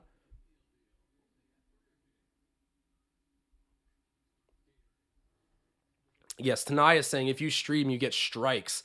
I'm not playing around with the NBA's copyright. We were lucky enough, again, to partner with them, which is like huge for us. The Raptors Digest might actually be in the post-game pressers asking Nick Nurse questions. Like, could just take a moment to really, because I've been following the Raptors Digest before I was even part of being the on-camera crew. And to think about where it went from being that GIF Loop podcast that covered a bunch of rumors to actually in the press room asking Nick Nurse and his players questions. Like, wow, that is insane. And I got to thank you guys for everything you do. If you're watching this right now, help bring the stream to a reality. Drop a like spike. You guys are the best. Big things coming in 2022. And Mustafa is saying you'd get copyright striked. We would get copyright nuked if we were live streaming the games. Don't want to stress those relationships at all. And then Zena in the chat asking, oh, which bookmaker did you play VanVleet? So I placed that bet. I think I still could have done it through Bet365, which I have no affiliation to, by the way. I just use their bet builder feature, the same game parlay they call it. But that Fred VanVleet first bucket, that was placed through Betway. I used to bet with Betway a fair bit, but like I said, you just can't beat that same game parlay. Like plus 1,100 odds on all those players. It's not looking great right now because of Gary Trent Jr. But when I see guys hit really big bets, it does tend to be on there. Okay, guys, and I see someone mentioning, okay, yes, CH, you're bringing up the right thing. I was going to talk about this earlier, but something got me sidetracked. Halftime is the perfect opportunity to unpack this bag. Nobody wants to talk about DeMar. I had to put my eyeballs back in their sockets. CH is speaking the truth, man. DeMar DeRozan, like, on New Year's Eve, ends up winning the game with that three-point heave, which I hate to be that guy. Like, what did Paul George say about Damian Lillard's shot? Like, that's a bad look, even though it went in. I am kind of a hater like that, where I'm like, why are you shooting that shot? Like, I get it. If you take it, it better go in. But just, he had like 7 to 8 seconds to break into the paint and get a look. Jacks up a contested three, ends up winning over, I believe it was Indiana. And then the other night, hitting another game-winning shot. First player in NBA history to hit game-winning back-to-back three-pointers. Bro, Just mind-blowing. And hold on, I'm going to put on the flames for my guy Debo, former Raptor. Everyone here has big time love for him. But geez, like actual just like bona fide MVP stardom. Do not sleep on I almost said Fred VanVleet. I don't know why. Do not sleep on DeMar DeRozan. He's been a massive pickup for the Bulls. And don't forget, Bleacher Report ranked him as the worst acquisition of the offseason. And I would never have said that. I just think that the Bulls are still stuck in that, like, who's the finals MVP? Is it Zach LaVine? Is it DeMar DeRozan? Is it Lonzo Ball? Going into the season, I didn't think that they had championship potential. I still don't really, but the level that DeMar is elevating to, you can make a case that he's right there as a top 3 MVP guy, which I think is a deserving case. Shouts out to the former Raptor, man. I got to show some love for him. Jeff for Sale 1, another legend, saying DeMar is getting that MVP honors. I really hope so. I actually wondered in my head, what would happen if he won a championship and finals MVP with the Bulls? Like, what do you think the Raptors would post a graphic to congratulate him? I know that's such a weird question, but like being a crazy Raptors fan, these are just the questions I ask myself on the daily. I wonder how the Raptors Nation would react. Obviously, we want to congratulate DeMar and everything. I'm just curious how we would word it and if we would post anything. Oddly specific question, but my diehard Raptors fans just sit around thinking about these things all day. Rayquaz is saying DeMar is becoming a superstar. He's finally elevating his game to that level. You are right. Tom M saying super happy for DeMar. Such a good, hardworking kid. I love the early vibes that we had in Toronto with that team. Dwayne Casey was just like a no BS hardo coach, and he took in DeMar DeRozan, who, credits Dwayne Casey with building him up into a man, boy to a man. And then Kyle Lowry and him having that friendship there, JV being a draft pick that we organically built up into someone who's now an all-star level center. You look back at those teams and kind of realize that it was special. It was big time special. And we had role players come in and out, but the core group was such a cool storyline, I got to say. I'm rooting for DeMar as much as I can. Hopefully the Raptors can get back into playoff contention at some point soon, but so long as they're outside of that finals image, I'm going to be pushing for guys like DeMar and even Kyle to go out and do it, even though I hate the Miami Heat. I don't even really like the Chicago Bulls, actually, but I got to give DeMar DeRozan his respect. It's just his play is going up and up and up. Graham saying, I miss DeMar. I definitely miss DeMar at moments like this too. We sold our souls when we won that championship, but we still have the banner hanging up in Scotiabank, so I have no regrets. It was one of the craziest storylines in sports of how that all happened. But there was just something magical about the buildup from the 2012 year to 2019 winning it. If you could make a movie about that span of seasons for the Raptors, I would sit at home and watch it every single day. Just absolutely crazy, but we got 105 live viewers. If you guys are here, drop a like spike. We are going into the second half right now. Wraps up still decent by 11 points. Let's see if we can continue to snowball this momentum. The defense to offense has been great. My guy, Gary Trent, is out there. He gets the ball. I need him to start scoring a bit more, but Fred VanVleet shoots this three, misses. OG Anunoby tries to fight for the rebound, but ultimately gets swiped away by Taj Gibson. Now it's with Fournier, who shoots a quick three at the other end, misses, rebounded by VanVleet. And here comes Siakam. He had a nice first quarter, still flirting with that triple-double. I really hope he can get that. Ends up being fouled. What has he got, 7 points? So he doesn't even have his 10 points yet, but 8 rebounds, 5 assists. I've been keeping you guys updated on this line. He's on triple-double watch fully. Getting a question right now in the chat. Do you like Rose on the Bulls? I did like Derrick Rose on the Bulls for sure. But after that injury, he hasn't really found his footing back in the league. The Knicks got some serviceable minutes out of him for sure. He's still a good player. But D Rose, what he was looking like he could have been, he will always be one of the biggest hypotheticals in the NBA. What if D Rose didn't tear his ACL, or was it? No, it wasn't his ACL. It was the same thing that Kevin Durant tore, his Achilles. That is really the grim reaper of a lot of careers out there. I didn't slow down KD, but you got to even think close to 10 years ago when Derrick Rose tore his ACL, we didn't know everything about athletic therapy that we know now. The medical industry, especially when it comes to athletics, has continually, exponentially improved. And I'm not saying D Rose didn't get the best health, but unfortunately, that injury really did kind of sideline his prime. But hey, shouts out to D Rose. I was a big fan of that Bulls team when they had him. Joakim Noah was a cool player to watch, even though they always kind of took it to the Raptors. I had that respect. Like I hated them, but I knew that they were a great team that really clicked. And Joakim Noah was just electric. What do you guys think about the Bulls? Jeff for Sale 1 saying these Bulls are fun to watch. They definitely are. Oh, Jeff for Sale 1 also saying if we met the Bulls in the playoffs and lose, I'll be okay with it. I mean, I could live with it and I would be like happy for DeMar, but I'll be going into that series fully just wanting to beat them. You know, I'm always going to root for the Raptors first, but I get what you're saying. I'll never be upset to see DeMar advancing his career and accomplishing things. Same can be said with Kyle. Pascal Siakam, oh, nice move there on beats Obi Toppin completely, but ends up fumbling the layup. That was a tough look, but really good job just beating Obi Toppin. Caught him absolutely cement-footed, gets to the rim, doesn't finish, and then at the other end, the Knicks are fouled, so they'll be keeping the ball here. Soul Whale asking, what do you think about the Miami Heat? You're definitely baiting me into just going on a rant because people who typically follow the stream, they know I am very far from a Miami Heat fan. I always question the idea of Heat culture as well. Like what is that? You guys just have great free agency because you live in Miami. Like, what is Heat culture? I'll tell you what Heat culture acts like it is. They act like a team that won a championship with no lottery picks.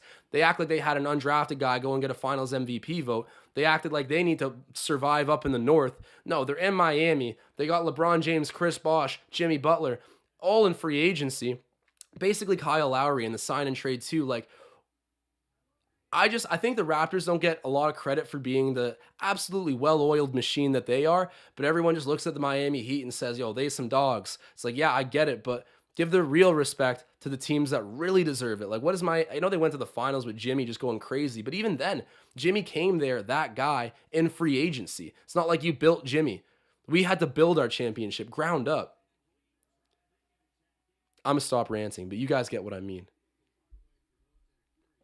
Tanai is saying Trent is unplayable now. It does look like I made a mistake betting on Gary Trent tonight. I thought he would bounce back, but we're not seeing that, unfortunately. He still only has 3 points. He might be the big-time spoiler on this bet. If he ends up getting 15 points, 15 points, I will be thoroughly surprised, but happily surprised. Still hoping for it. Fournier hits the 3 for the Knicks. The score is 59-50, back to a single-digit deficit for the Knicks. Raptors got to watch out, man. Keep that foot on the gas. I've been warning about the third quarter. You guys know that is a troublesome time in the game for the Raps, or at least it has been this season. We start strong, tend to finish strong. It's this third quarter, which is sneaky, man.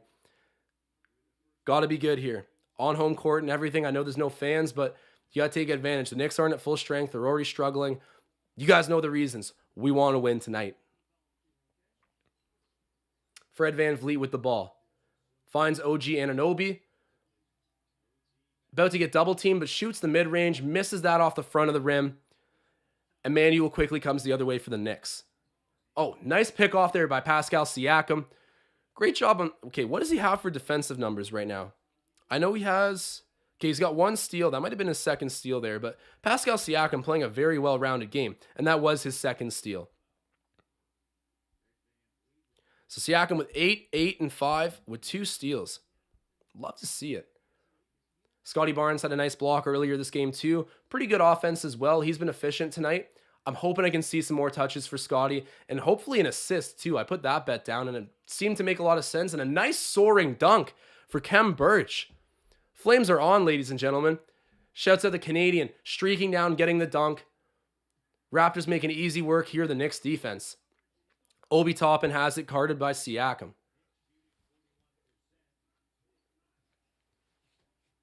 Fournier with it now, shoots the step back 3 over Scottie Barnes and misses. Pretty good contest out at the 3-point line by the rookie. Siakam has it the other way. Oh, throws it down there to Khem Birch, who gets the double cock layup. There we go, man. Another step towards that triple-double for Scottie Barnes. For Pascal Siakam, nice vision, draws the defender, drops it off, and honestly, an even better finish by Khem Birch. You love to see that, the front court playmaking for the front court. Couple big buckets in a row for Khem Birch. Shouts out my Canadians, man. Love to see it. Mike Vick says, you mean the referees better not mess this up. The refs were ugly there for a little bit. When we were just pounding the Knicks, they were giving a lot of benefit of the doubt. It's been okay since, though. I haven't really noticed it too much there at the end of the second quarter, and then into the third here. It's been all right. We'll see what happens. So Deleon in the chat saying, let's not forget about the insane amount of undrafted players the Heat have turned into real rotation and high value NBA players. That's just like oh, York Baller saying Raps seem trigger happy. But to go back to the Lions comment, yeah, there are guys like was the one player he's on the Lakers now. Point guard, undrafted, was really good, pretty good defender, smaller. What's his name? Why am I blanking on this? This happens. This never happens unless I'm on live stream. But I do acknowledge that the Heat have a good culture. It just sucks because I feel like the Heat have so many advantages that the Raptors do not. And somehow the Raptors still managed to win more recently a championship than the Heat do. And we even eliminated them in 2016 from the playoffs. Yet no one really looks at the Raptors as that like grit and grind organization. It's always just like, oh, they got a really good front office. Whereas people can't stop talking about the Heat's like locker room and the kind of vibe it is playing there and all this stuff. I don't know. To me, the kind of culture they're trying to sell just matches better with Toronto. But of course, I'm like a salty fan here. I'm like, I kind of suck with what I'm saying right now, but oh, no, there he goes. Kendrick Nunn. That was the player I was looking for. Sol Whale coming in and helping me out here too. And Sol Whale giving some love to Memphis. That's another grassroots grind organization who has a long history of doing so. And they were literally the Grindhouse Grizzlies. Then they got Heat culture. What's the Raptors nickname? Like what? We got to start branding something for the Raptors, man. They have done it all.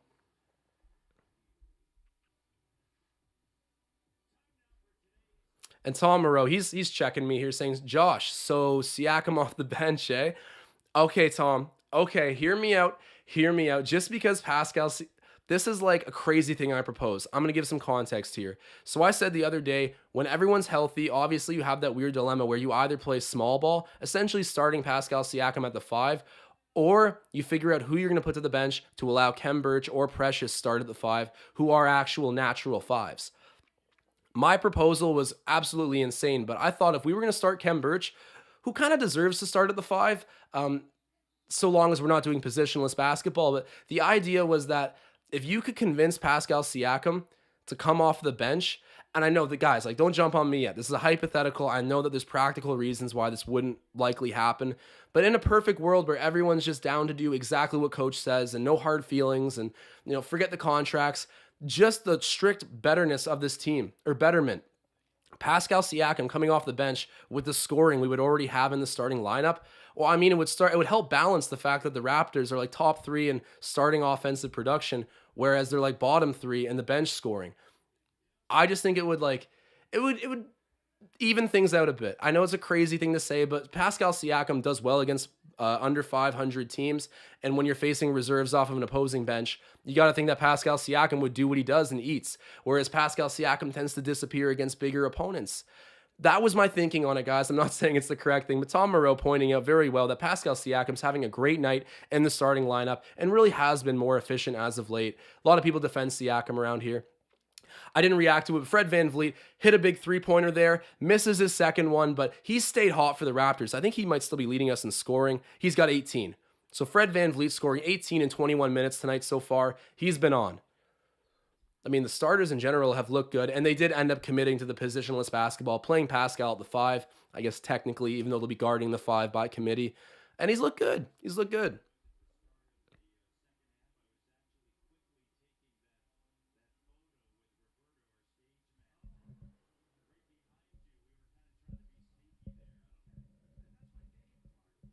Tanaya saying FVV just fighting through screens and taking out the screener. Taj Gibson was not happy about that play when it happened, but Fred VanVleet not afraid to get gritty on defense and sacrifice his body. He never has been. And then right after that play, he comes down and hits a 3.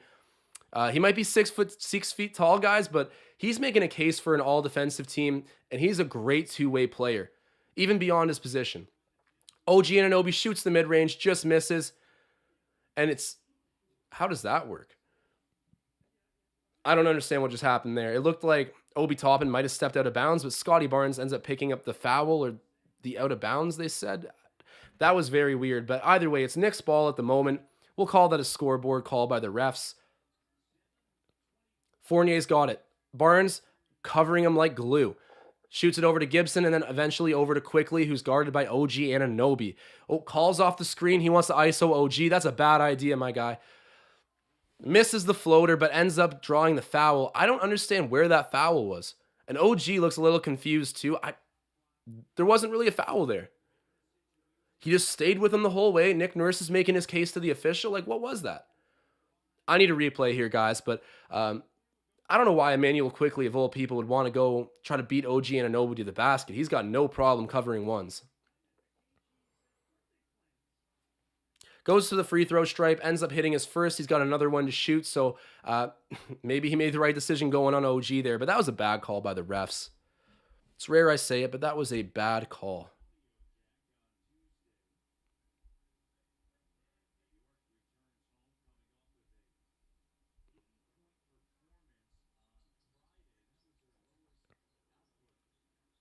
Apologize if I missed anything in the chat here. This game has been very entertaining, so I've been very locked in, trying to commentate through what's going on and answer as many questions as I can. But I gotta acknowledge the 110 people we have watching right now. You guys are the best. Drop a like spike if you're watching at the moment. Scottie Barnes has the ball, throws over to Fred VanVleet, who finds OG Anunoby, kicks it back over. Fred's got it. Shoots a deep three, gets it to go. Fred VanVleet making an all-star case tonight, guys. He is building on his own momentum and making it hard for the NBA voters to turn him away from being selected as an all-star. It's going to be tough, but plays like that. Another deep three for Fred. He's got 21 points right now, 2 rebounds, 3 assists, 7 of 13, 3 of 9 from 3 with a steal to go with it. He's been all over the court on both ends tonight for the Raptors. He's our leader. I really hope that everyone gives him a vote and helps him get into the all-star game. Fournier knocks down the 3 for the Knicks. 6:15 left in the third quarter, guys. If you have any updated score predictions, drop them in the chat. I'm always curious to hear. And Pascal Siakam. Okay, Tom Moreau, I know you are getting hyped up right now. Pascal cuts, draws the double, and ends up still scoring. Great job. Knicks converge on him, but doesn't matter. Stays strong and ends up finishing. It would have been tough not to get blocked there, but great finesse play by Pascal. He's looked amazing. That was his 10th point of the game, I believe. So as the commentators are saying, Obi Toppin wide open from 3, thankfully misses that. I don't know how he got that shot off. Raps basically daring him to shoot it and then ends up paying off that gamble. And Pascal Siakam, another big bucket, a runner. That's not always the kind of shots I like to see him take. And then the Knicks overthrow it in transition, going back with the Raptors. So love to see that. But Pascal Siakam getting a tough bucket, running, contested, gets it to go. I don't like when he shoots those, but if he's going to make those, then okay. Just a scrappy basketball bucket there. Runs right into the defense, but as I said, gets it to go. I got to give him the love with the Flames right now. Pascal Siakam showing out. Siakam's got it again. He's guarded by Fournier. Ooh, wow. Wow. They're calling for a travel, but the refs ain't calling it. There we go. Pascal. Flames are still on, guys. Wow. Uses that long stride, picks up his dribble, and gets the layup to go. Soft touch as well. Making all the right decisions with the ball. Even when he's taking ugly looks right now, they're still going. Shouts out to Pascal Siakam, man. Soul Whale asking, is Kemba playing? He is not in the lineup right now. They also don't have Julius Randle, and they're missing D Rose as well. Let me see who else they're missing. Yeah, no D Rose, no Kemba. Jericho Sims isn't playing. Robinson's not in. I gotta say, Jericho Sims is a fascinating rookie. The highest ever vertical jump at 48.5 inches, and he's already like 7 feet tall. I don't know how he is going to develop as a player, but as an athletic specimen, crazy. This whole draft class, man, just wild. People always compare it to that 03 draft class with Braun, Carmelo, Chris Bosh, where we were picking 4th overall that draft as well, got Chris Bosh. And speaking of that, our 4th overall draft pick from this year, Scottie Barnes, hitting a big-time 3. You love when Scottie Barnes is hitting 3s. That is a sign of stardom to come. He integrated this into his game very much so in the middle part of this, like, I guess halfway through the beginning to play this season. Scottie Barnes went from shooting virtually no 3-pointers whatsoever, or at least hitting very few, to basically taking around 4 a game and hitting close to 40%. Shoots another one, and oh my God, right on cue, Scottie Barnes. He can shoot threes, ladies and gentlemen. I don't care who you thought he was. I don't care who you saw at FSU. This guy has embraced the growth opportunity in Toronto, and he has made every single last valuable effort to make it happen. Like, oh my God. Scottie Barnes showing that he can stretch the floor, becoming complete. You got Mustafa in the chat saying Scottie all caps, Tanias chiming in as well. What a bucket there. Just so, he is absolutely so diverse in terms of what he can do on the floor offensively and defensively. He's like a a high grade Swiss Army knife. Because usually when I give people that Swiss Army knife title, it's like, okay, they can do a little bit of everything, but might not excel at one thing. Scottie Barnes does everything at a very high level, but unfortunately tonight he hasn't done assists at a high level. He's typically a great playmaker, but right now I think he only has like 1 assist, if that. Let me check. So Scottie Barnes currently, he's got 0 assists. My logic behind this bet, I'm going to stand by it. It was good logic. We have all of our starters back, basically. I mean, we do. We have a very healthy roster at the moment for the first time in a while. Scottie Barnes is a playmaker, man. I thought he would help find these guys. Maybe he still will. 3 assists is not out of like reality right now for this game for Scottie, but loving what he's doing as a primary scorer or as someone scoring buckets. I needed him to get 13 points. That marks his 13th point, so that cashes. I'm going to make it rain one last time to celebrate that Scottie three-pointer. Just money for Scottie. Very thrilled to see his developments. Like I always say, regardless of the win record, tune in to see this kid. The more and more he wants to shoot the ball, the bigger and bigger his name will become, and his game is so well-rounded. Shouts out Scottie Barnes.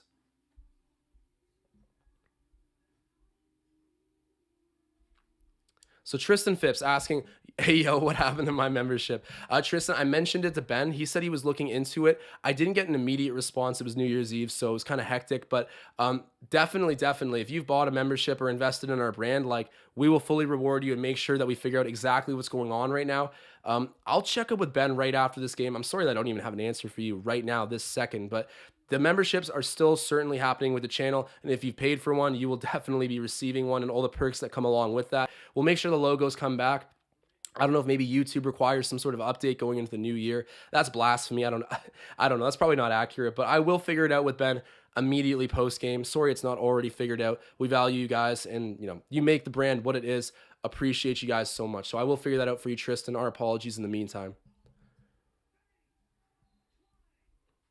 And York Baller saying, your analysis is right on. Appreciate you, York Baller. I get a lot of comments saying, this is the hockey guy. Like, what does he know what he's talking about? People don't realize I've been a Raptors fan since, like, 2012. I mean, my general knowledge of the NBA, sure, maybe at points you could question that, even though I do follow the league fairly religiously. But the Raptors, that's always been something I passionate and routinely watch. So I appreciate you showing me some love there. And I know everyone else in this chat, we're all Raptors aficionados. We all know this team inside out and followed them for a long time. And I appreciate you showing up in the chat, York Baller. Fred VanVleet shoots a 3 and gets it to go. Freddie V on the threes, man. Just lights out at the moment. What is he shooting right now? He's got 27 points, 5 rebounds, 4 assists, 5 of 11 from 3 with a steal. Great game for Fred VanVleet. And even though he only has 1 defensive stat, that does not tell the whole story of the two-way game he's played tonight. And for the guys that are watching this with me right now, you know what I'm talking about. Fred VanVleet still with the ball. Nice little dribble. Hands off to Siakam. Gets the little shove shot in the lane to go. Fred VanVleet, he's got 5 rebounds, 5 assists, stuffing the box score at the moment. And Siakam just doing a great job as a scorer, but also he's another guy who's at a balanced line. He's got 16, 9, and 7. We're only in the third quarter, folks. He could still get that triple-double. Fournier knocks down the corner 3 on the Raptors, but don't sleep on Pascal. This could be his second ever triple-double tonight. Everyone's rooting for it. I'll knock on wood just for the superstitious people out there. Pascal's doing great. I know Tom Moreau is celebrating right now. Fred VanVleet circles around the paint. He wanted a foul on quickly there, but play resumes. Siakam's got it in his hands. Let's see what he can do. Wow, contested jumper over a couple Knicks, doesn't go. And then a foul on the Knicks. What just happened here? Probably a loose ball foul on that rebound. Either way, ball's staying in the offensive end for the Raptors. We'll be getting it back. Here's a replay of that Freddie VanVleet three-pointer. I fumbled the bag betting on Trent tonight. He hasn't even really been played so far in the second half. And, I mean, he's been so inefficient. What's his numbers at? He's 1 of 4, 1 of 2 from 3. I mean, he's only played 13 minutes. And just for a little bit of perspective, the other starters have all played north of 23. Quiet night for Gary, but I hope he can reverse things. He's uber talented. Definitely one of the best natural scorers we have. Oh, heat check for Scottie Barnes there. Jacks up a quick three, dead center, but then does not end up going. The Knicks get the stop. That was a heat check. RJ Barrett with the ball. I got to check what his points are at because you guys know I already have the bet on him too. Throws the ball into the high post there to Obi Toppin. They've been trying so hard all night to feed Obi Toppin in the post. And I get it, he's a pretty good player. He's got a lot of length, but I don't know. I'm surprised that they want him in the post that often. I guess they know that we don't really have a 7-footer to just stand there and block everything. And he gets fouled, so they're in the bonus. He'll be shooting too. But still a little shocked that they've been going to Obi Toppin this much in the post. New York native, man. You know, all of New York is behind him. Bing bong. We got 125 live viewers, so if you're watching this right now, do me a big favor. Drop a like, Spike. Help out the channel. You guys are the best. P-Dap saying, remember when the Knicks won the chip? Nobody does, LOL. The James Dolan era for this Knicks team has been so bad. And finally, last season, they thought it was turning around, but things have not looked good. And the roster only really improved. I mean, they lost Hardaway, but... Oh! Is that OG and... Oh, Fred VanVleet. Another three-pointer, man. He is lights out at the moment. Oh, my God. Freddie V. I know I didn't bet on him, but he's been cashed from the three-point line, so I got to get on the money animation right now for my guy Fred, making the all-star case. That was his 30th point, I believe. RJ Barrett's got the ball. He's covered by VanVleet. Beats VanVleet to the basket. Wants the foul call, but doesn't get one. I'll chalk that up as good. I'm going to give the refs their credit. That one easily could have been called a foul, I think, against VanVleet, but ends up just being good defense for Fred. The Knicks are holding on to the ball, but I got to give the credit. I'm hard on the refs when it comes down to when they're robbing us, but I also will give them their credit when they're helping us out. And wow, RJ Barrett gets the ball back and shoots a three. So they end up with more points than they would have had he gone to the line. RJ Barrett, how many has he scored? The Canadians got, I believe, 16 points right now. So he's on pace to hit his bet that I placed on him earlier this game. The only guy that's really robbing me of my chance to cash out is Gary Trent Jr., who only has 3 points and has played 13 minutes. Short leash for him tonight. Fred VanVleet at the line gets a bucket. Last time we faced the Knicks, man, Fred VanVleet ending up with that game-winning shot. That was hype. And of course, he had that Sam Castle celebration, which he ended up being fined like $15K for an obscene gesture. But I was happy he did that. That was sweet. Wraps up by 21 points, 91-70. A minute left here in the third quarter.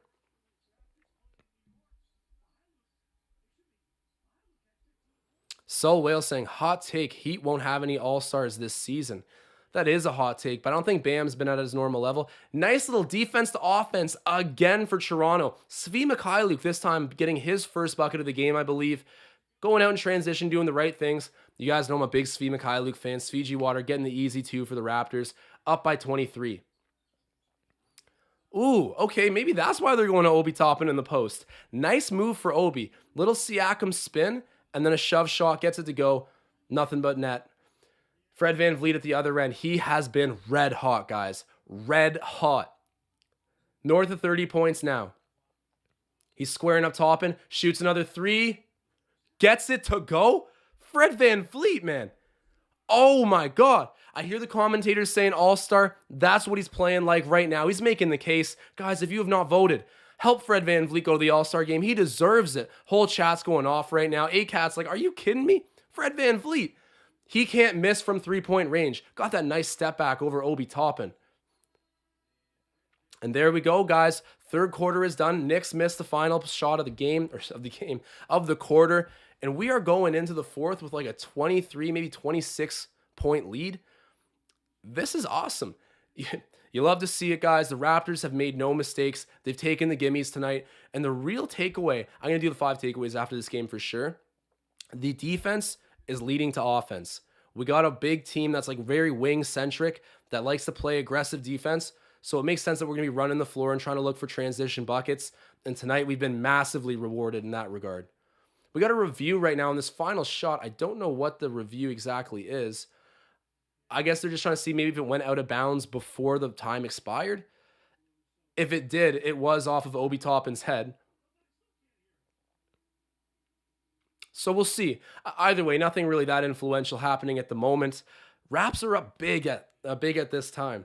Drop your updated score predictions. I know a couple people said the Raptors would win by like 23, something like that points. Right now it's looking so. In the fourth quarters, we've been pretty good about closing out. And I'm happy the third quarter was not like the drop off it typically is for this Raptors team. When we're at full health, this group looks ready to really go nose to the grindstone and kill it. I mean, this team has very good depth. Even though we don't have that bona fide number one guy yet, I'm confident Scottie Barnes will become that. We've got a deep bench at full health. That's the big asterisk there. And we're just at full health for the first time this game. I don't want to oversample this, but this is all the right signs for Toronto at the moment. And shout out the 130 live viewers we got at the moment. Drop a like spike if you're seeing this. Mike Kamina points out that Banton's been warming the bench lately. Yeah, I haven't seen him or Flynn at all this game. Flynn did finally even out a little bit and start to perform and get his minutes back from Banton, who was stealing all of it in the early going for this season. And I'm a big Malachi Flynn guy, so I was happy to see that. But Delano Banton, you're right. He's dropped off a little bit as of late. But he's a long-term investment, I would say, for the Raptors.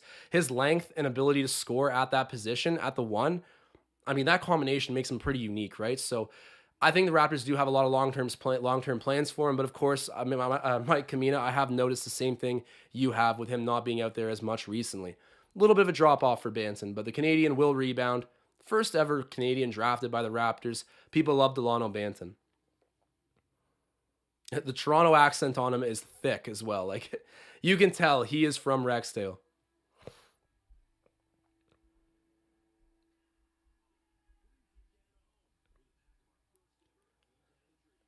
A cat saying Red Van Vliet is Malachi Flynn. That is like what I thought that was so funny, and people were like, "Meh, that's kind of a weak joke." Maybe I just have like really bad dad humor or whatever. But Red Van Vliet, man, Malachi Flynn, he deserves to get back out there a little bit. Right now, with the lineup being all healthy again, he probably won't see it. But I mean, we're blowing out the Knicks right now. So come the final 5 minutes of the game, maybe they will open up the benches a little bit, and Malachi and Delano will get a chance. And one interesting thing about those two players in specific is, as much as they're battling for the same backup point guard minutes, they actually play decent together on the court.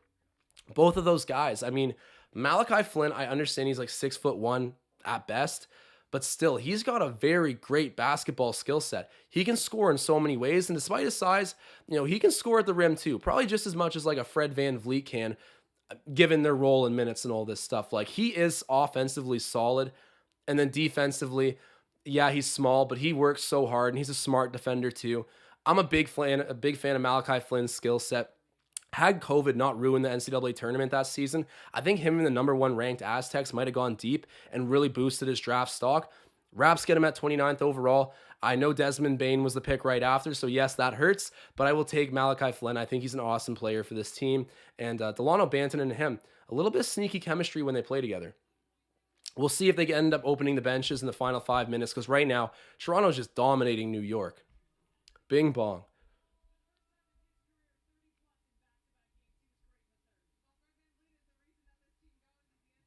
Jason's under the scope saying Lexington Ave, Rexdale up. He wears number 45 because of the bus he would take in Rexdale too. Man, this kid proudly wears Toronto on his heart.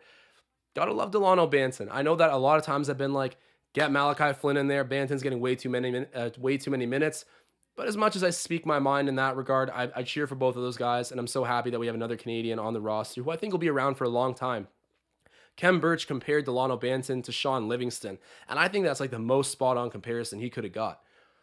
Barrett shoots it out to Knox, who finds Grimes, and Grimes gives it right back to Barrett, who shoots the corner three. That's money. I thought that was good, and I think that right there actually cashes the bet. that I had on RJ Barrett tonight for points. So if you guys look at the left-hand side of the screen here, Scottie Barnes, he already has 13 points. That's good. Gary Trent Jr., we don't need to talk about that. You guys already know the story there. Scottie Barnes doesn't have an assist yet, which kind of sucks. Oh, hey, and Gary, he must have been listening because he hits the mid-range, Jay. Desperately needed to get back on the board for me.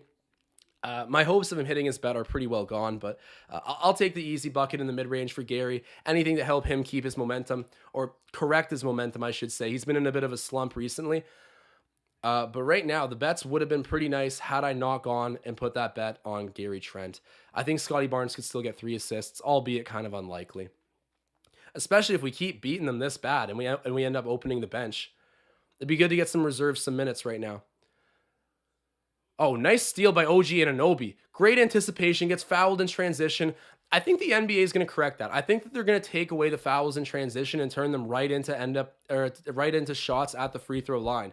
Because fouling us when we're in an easy bucket situation before we get close to the bucket, I mean, it's kind of like a cheat code.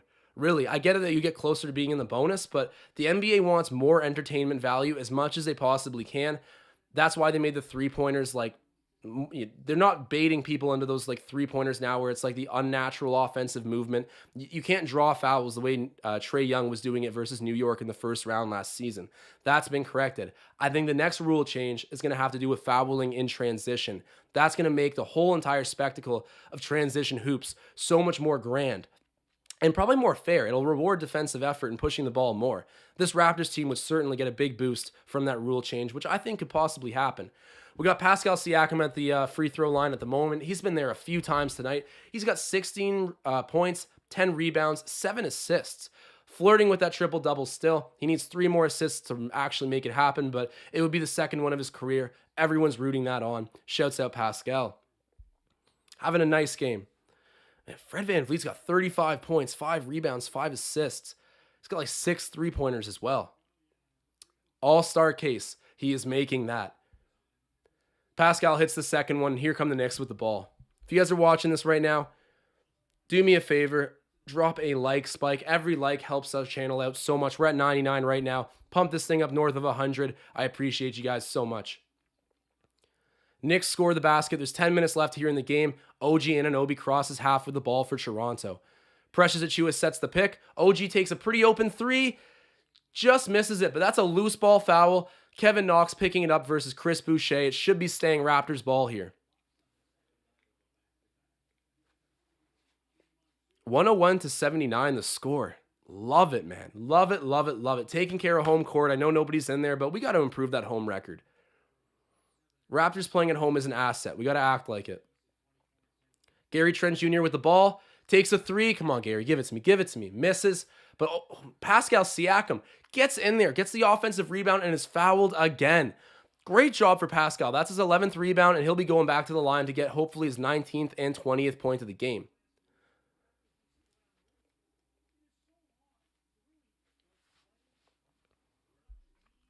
And shouts out the 126 live viewers we got.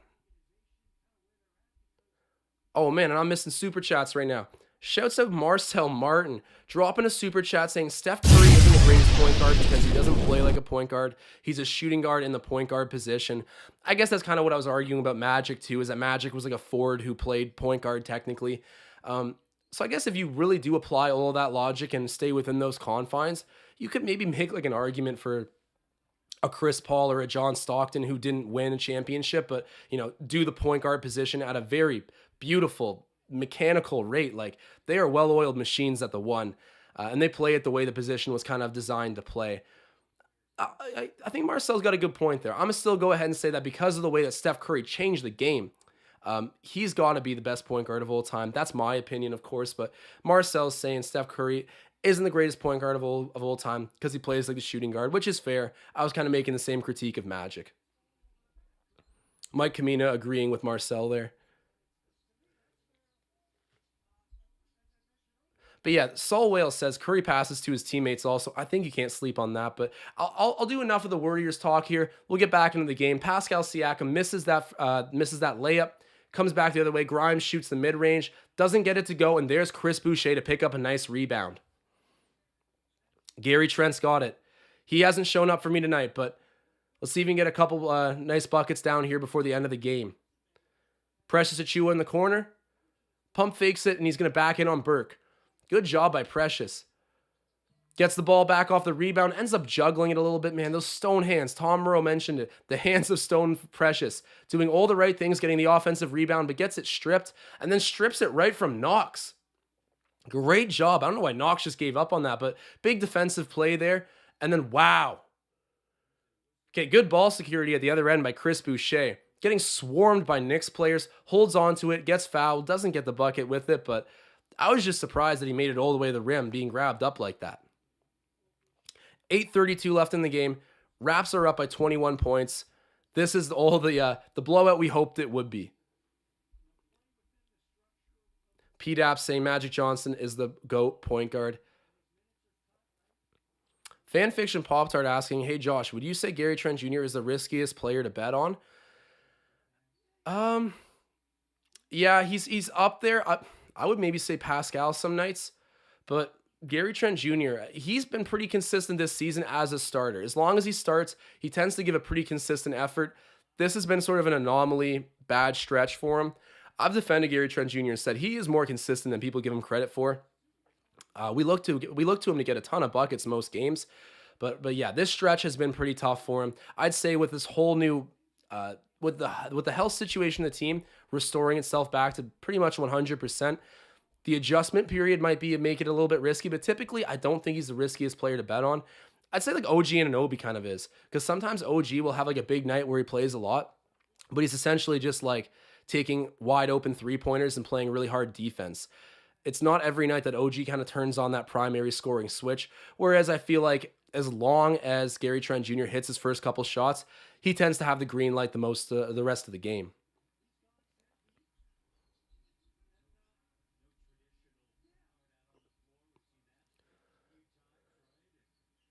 Nice pass by Gary, sends it down to Precious Achiuwa, gets fouled in the post, or what happened there? 3-second violation maybe on offense. Yeah, I believe that's what happens. Knicks have the ball back right now. Wraps up 104-83 with 8 minutes left here in the fourth quarter. Grimes with it for New York. Throws it to Obi Toppin. Wide open mid-range shot. That should be clockwork for any NBA player. Obi Toppin cashes it.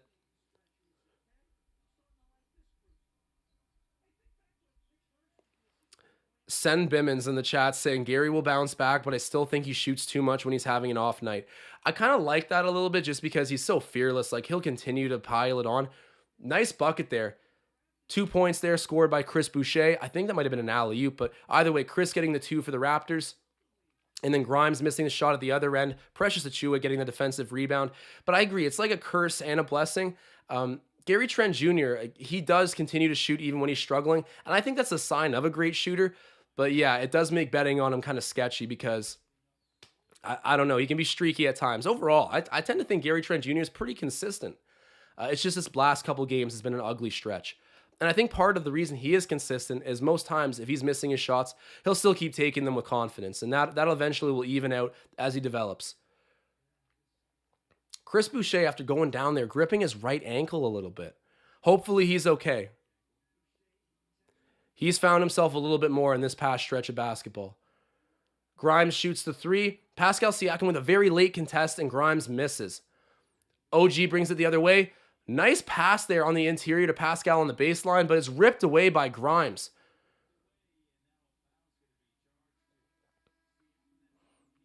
And Siakam gets charged with a foul. I don't really get that, but good defense there by Grimes on the Knicks. They're going to be getting the ball after this stoppage in play. If you guys are watching right now, do me a big favor. Drop the like spike in the chat. It helps us out so much. We already got 107 likes here. If you're watching and haven't done it, do me a big one. Appreciate you guys. You're the best.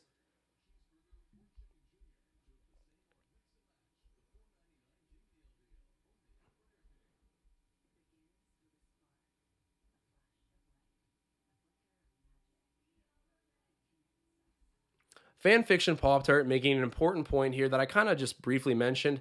Gary Trent Jr. is only 22, so I think we have time with him. You were completely correct, fanfiction Pop Tart. We have a lot of time to develop Gary Trent Jr. into the player I think he's meant to be. And in terms of the player I think he's meant to be, he's a high octane scorer.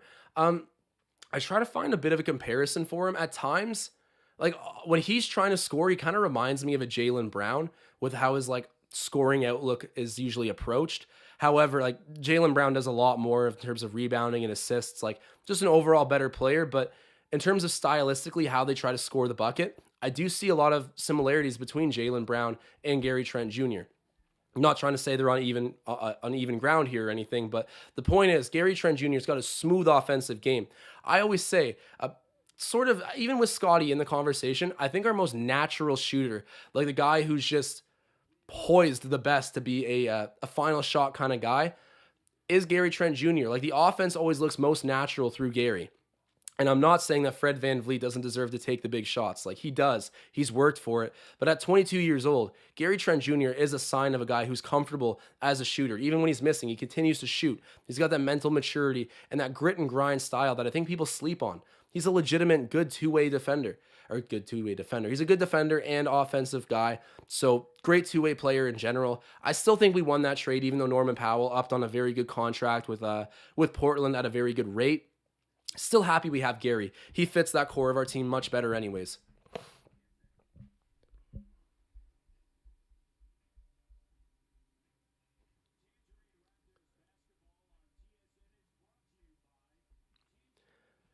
Vintage Pimpage 604 is saying Gary Trent is Michael Red 2.0. Forgive me, but I'm not familiar with Michael Red. You guys let him know in the chat if that's an on-point comparison.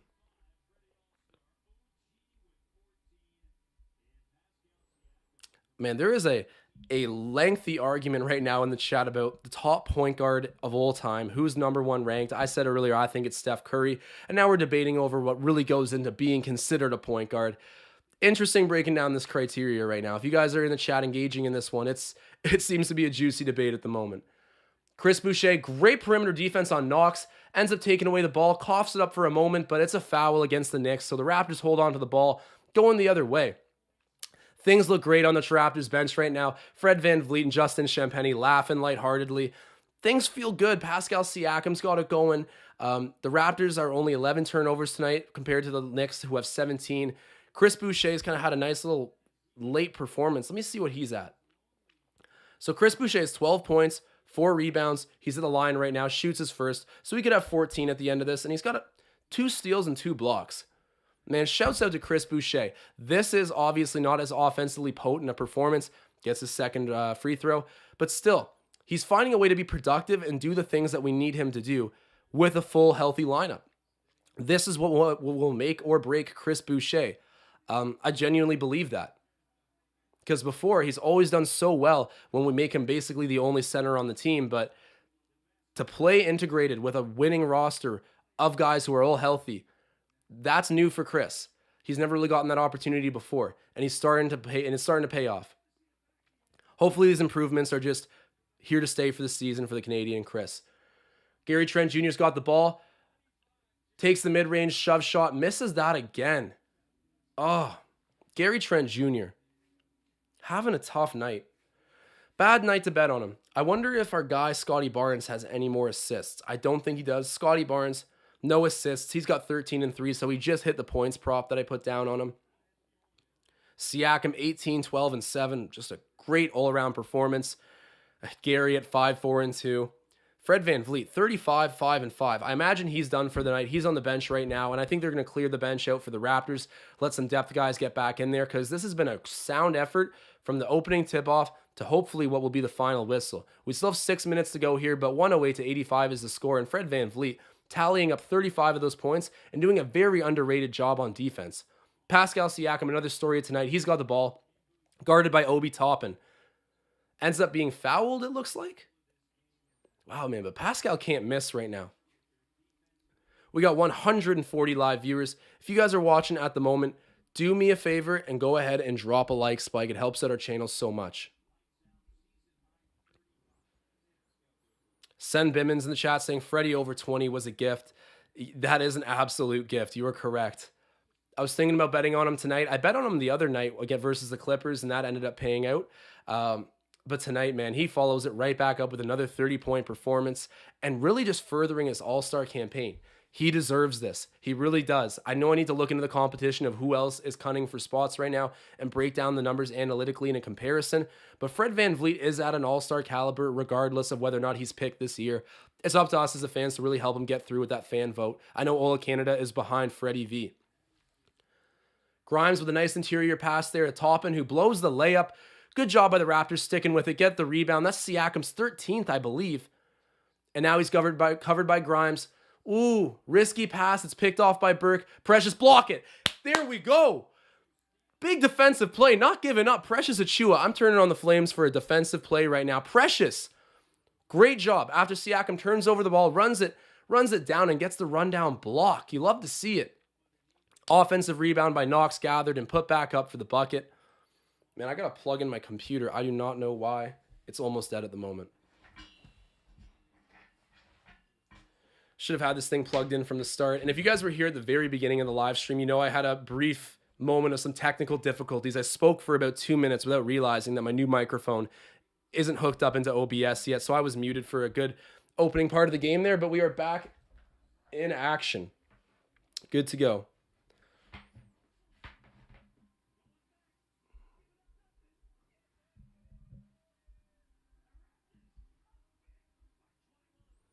And I can't find another outlet to plug this charger. And gotta love having technical difficulties mid-live stream.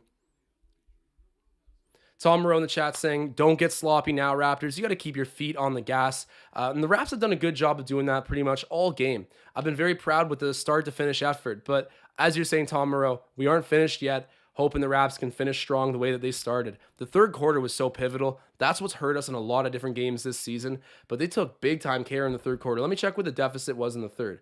So the Raptors ended up, for third quarter, they were, let me check here.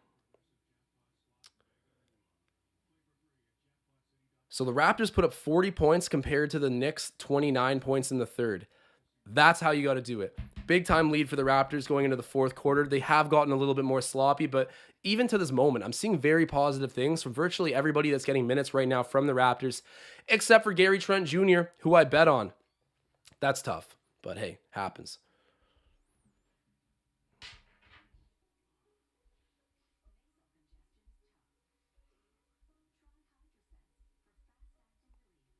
And man, this positional debate in the chat is still going strong to this very moment. If you guys are watching this right now, we have 150 live viewers. I've been throwing this out every couple minutes now, but drop a like spike. It helps so much. And guys, I got to be real here. There might be a chance that my laptop dies at some point over the next couple minutes, but the game is almost done. Apologies if it does. I'll figure out some system for making this work in the future, but this live stream has absolutely drained my battery. So to recap quickly what's happened gambling-wise this game, I put a bit of a flyer bet on Fred VanVleet to go out there and score the first bucket of the game. That's a plus 500 bet through Betway. Of course, Freddie V right on cue opens up the scoring this game. I was hyped. You guys got to go see that. Rewind if you haven't. Check out us hitting that bet. That was awesome. And then the same game parlay. Gary Trent Jr. playing spoiler here, but Scottie Barnes doesn't even have an assist yet either, I don't think. So those two props were incorrect, but it looks like 3 of the 5 will hit. It was a plus 1,100 parlay. So as you guys know, that's pretty far-fetched. Big time return. And 3 out of 5, I guess that's like kind of a winning percent there. I hope if anyone saw me do the bet preview on Twitter, they didn't take it too literally. These are just more like my picks that I feel pretty confident about. And I always encourage people to go find their own picks within my picks, you know, finding your favorite line and hitting that. But yeah, you know, overall, I think my mind was still in the right place with Gary. He's got to bounce back, and same with Scottie, but doesn't always go according to plan. Thus is why the house always ends up winning in gambling. Bet safely and responsibly, folks. Here we are, Fred VanVleet and Banton on the court at the same time. Banton, there we go. I talked about that chemistry between Delano Banton and Malachi Flynn. You wouldn't expect it, but they like passing to each other, and oddly enough, it's almost like Delano Banton plays a little bit of forward while Flynn's out there, and Flynn does a good job of finding him. That's a sloppy over and back call for the Raptors. That sucks, but Happy to see the bench players getting out there, and especially having another chance to see Malachi and Delano play together. I think they're an underrated little combo as point guards out there. There's a lot of creativity when those two get to play out on the court with each other. Malachi Flynn checks Emmanuel quickly. These two guys are similar age, both in the same draft class at the point guard position. Be a cool little matchup to watch as the game closes out. Raps still up big. Grimes shoots that three and hits that three. Wow. And speaking of bench players, I got to point out Justin Champagnie, who I'm a big fan of, is also out there right now too for the Raptors.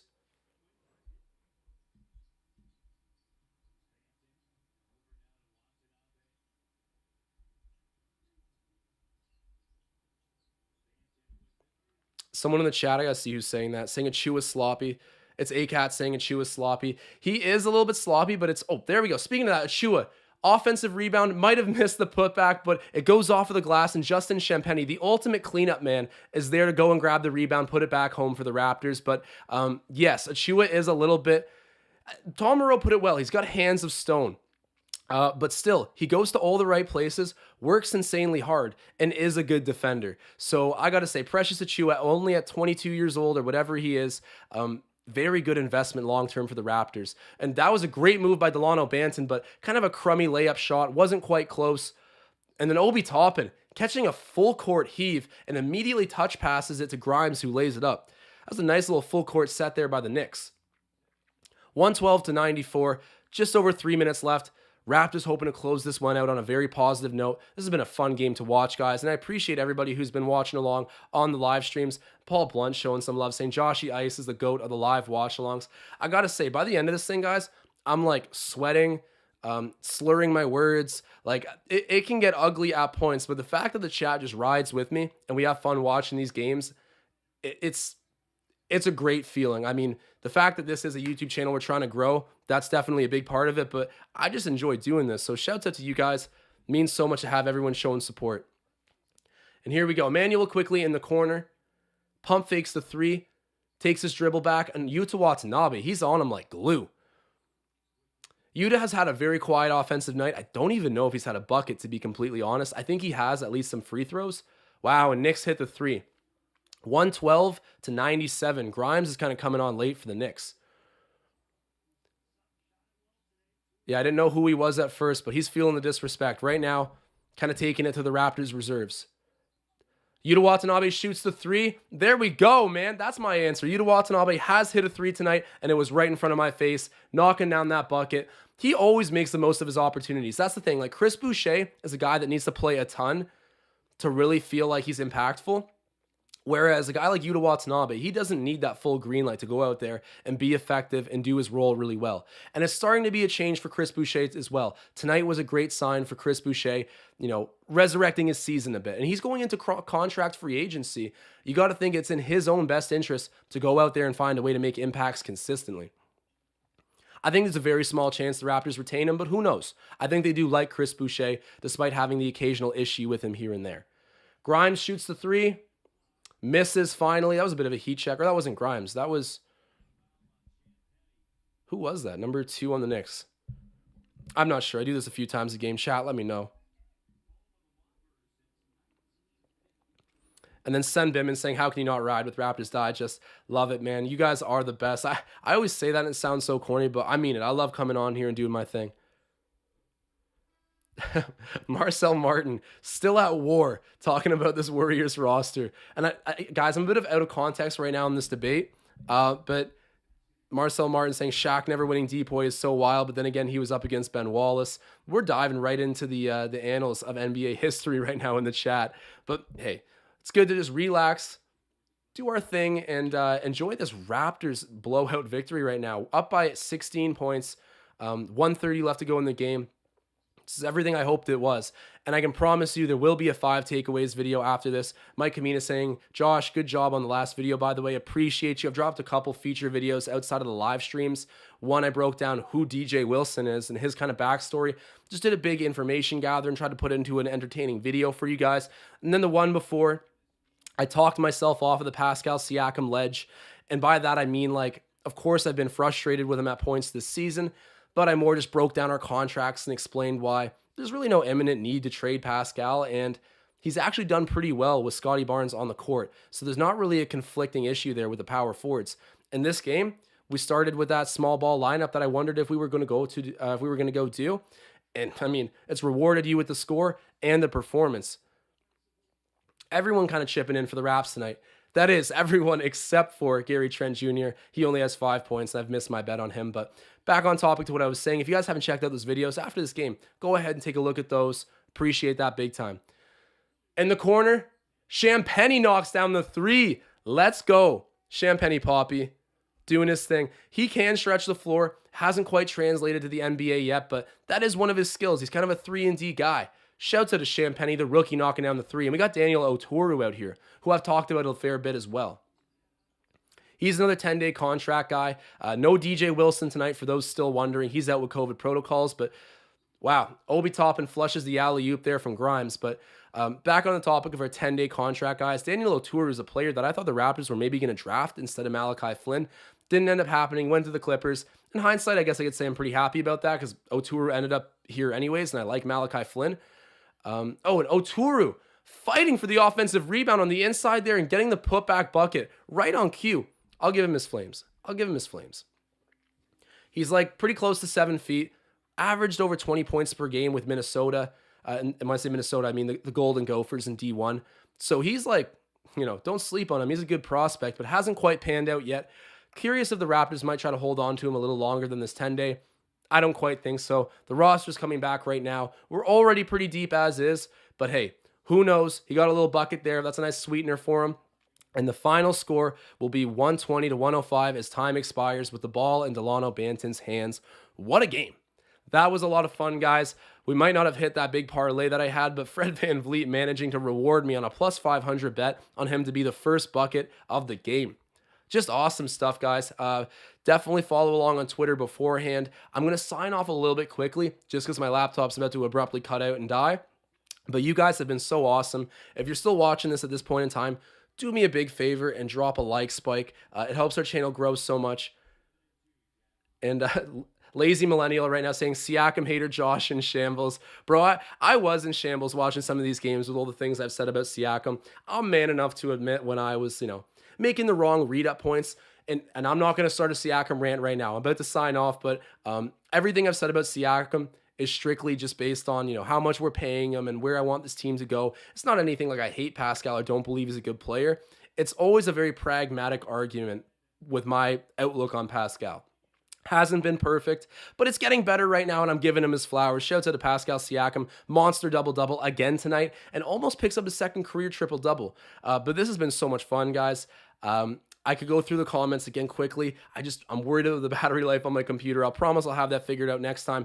And Tristan Phipps and any of the other members that are watching right now, I will talk to Ben immediately about what's going on with the memberships. Everyone who invests in our brand, we appreciate you guys so much. We want to reward you consistently with content, perks, everything in between, and there's so much coming in 2022.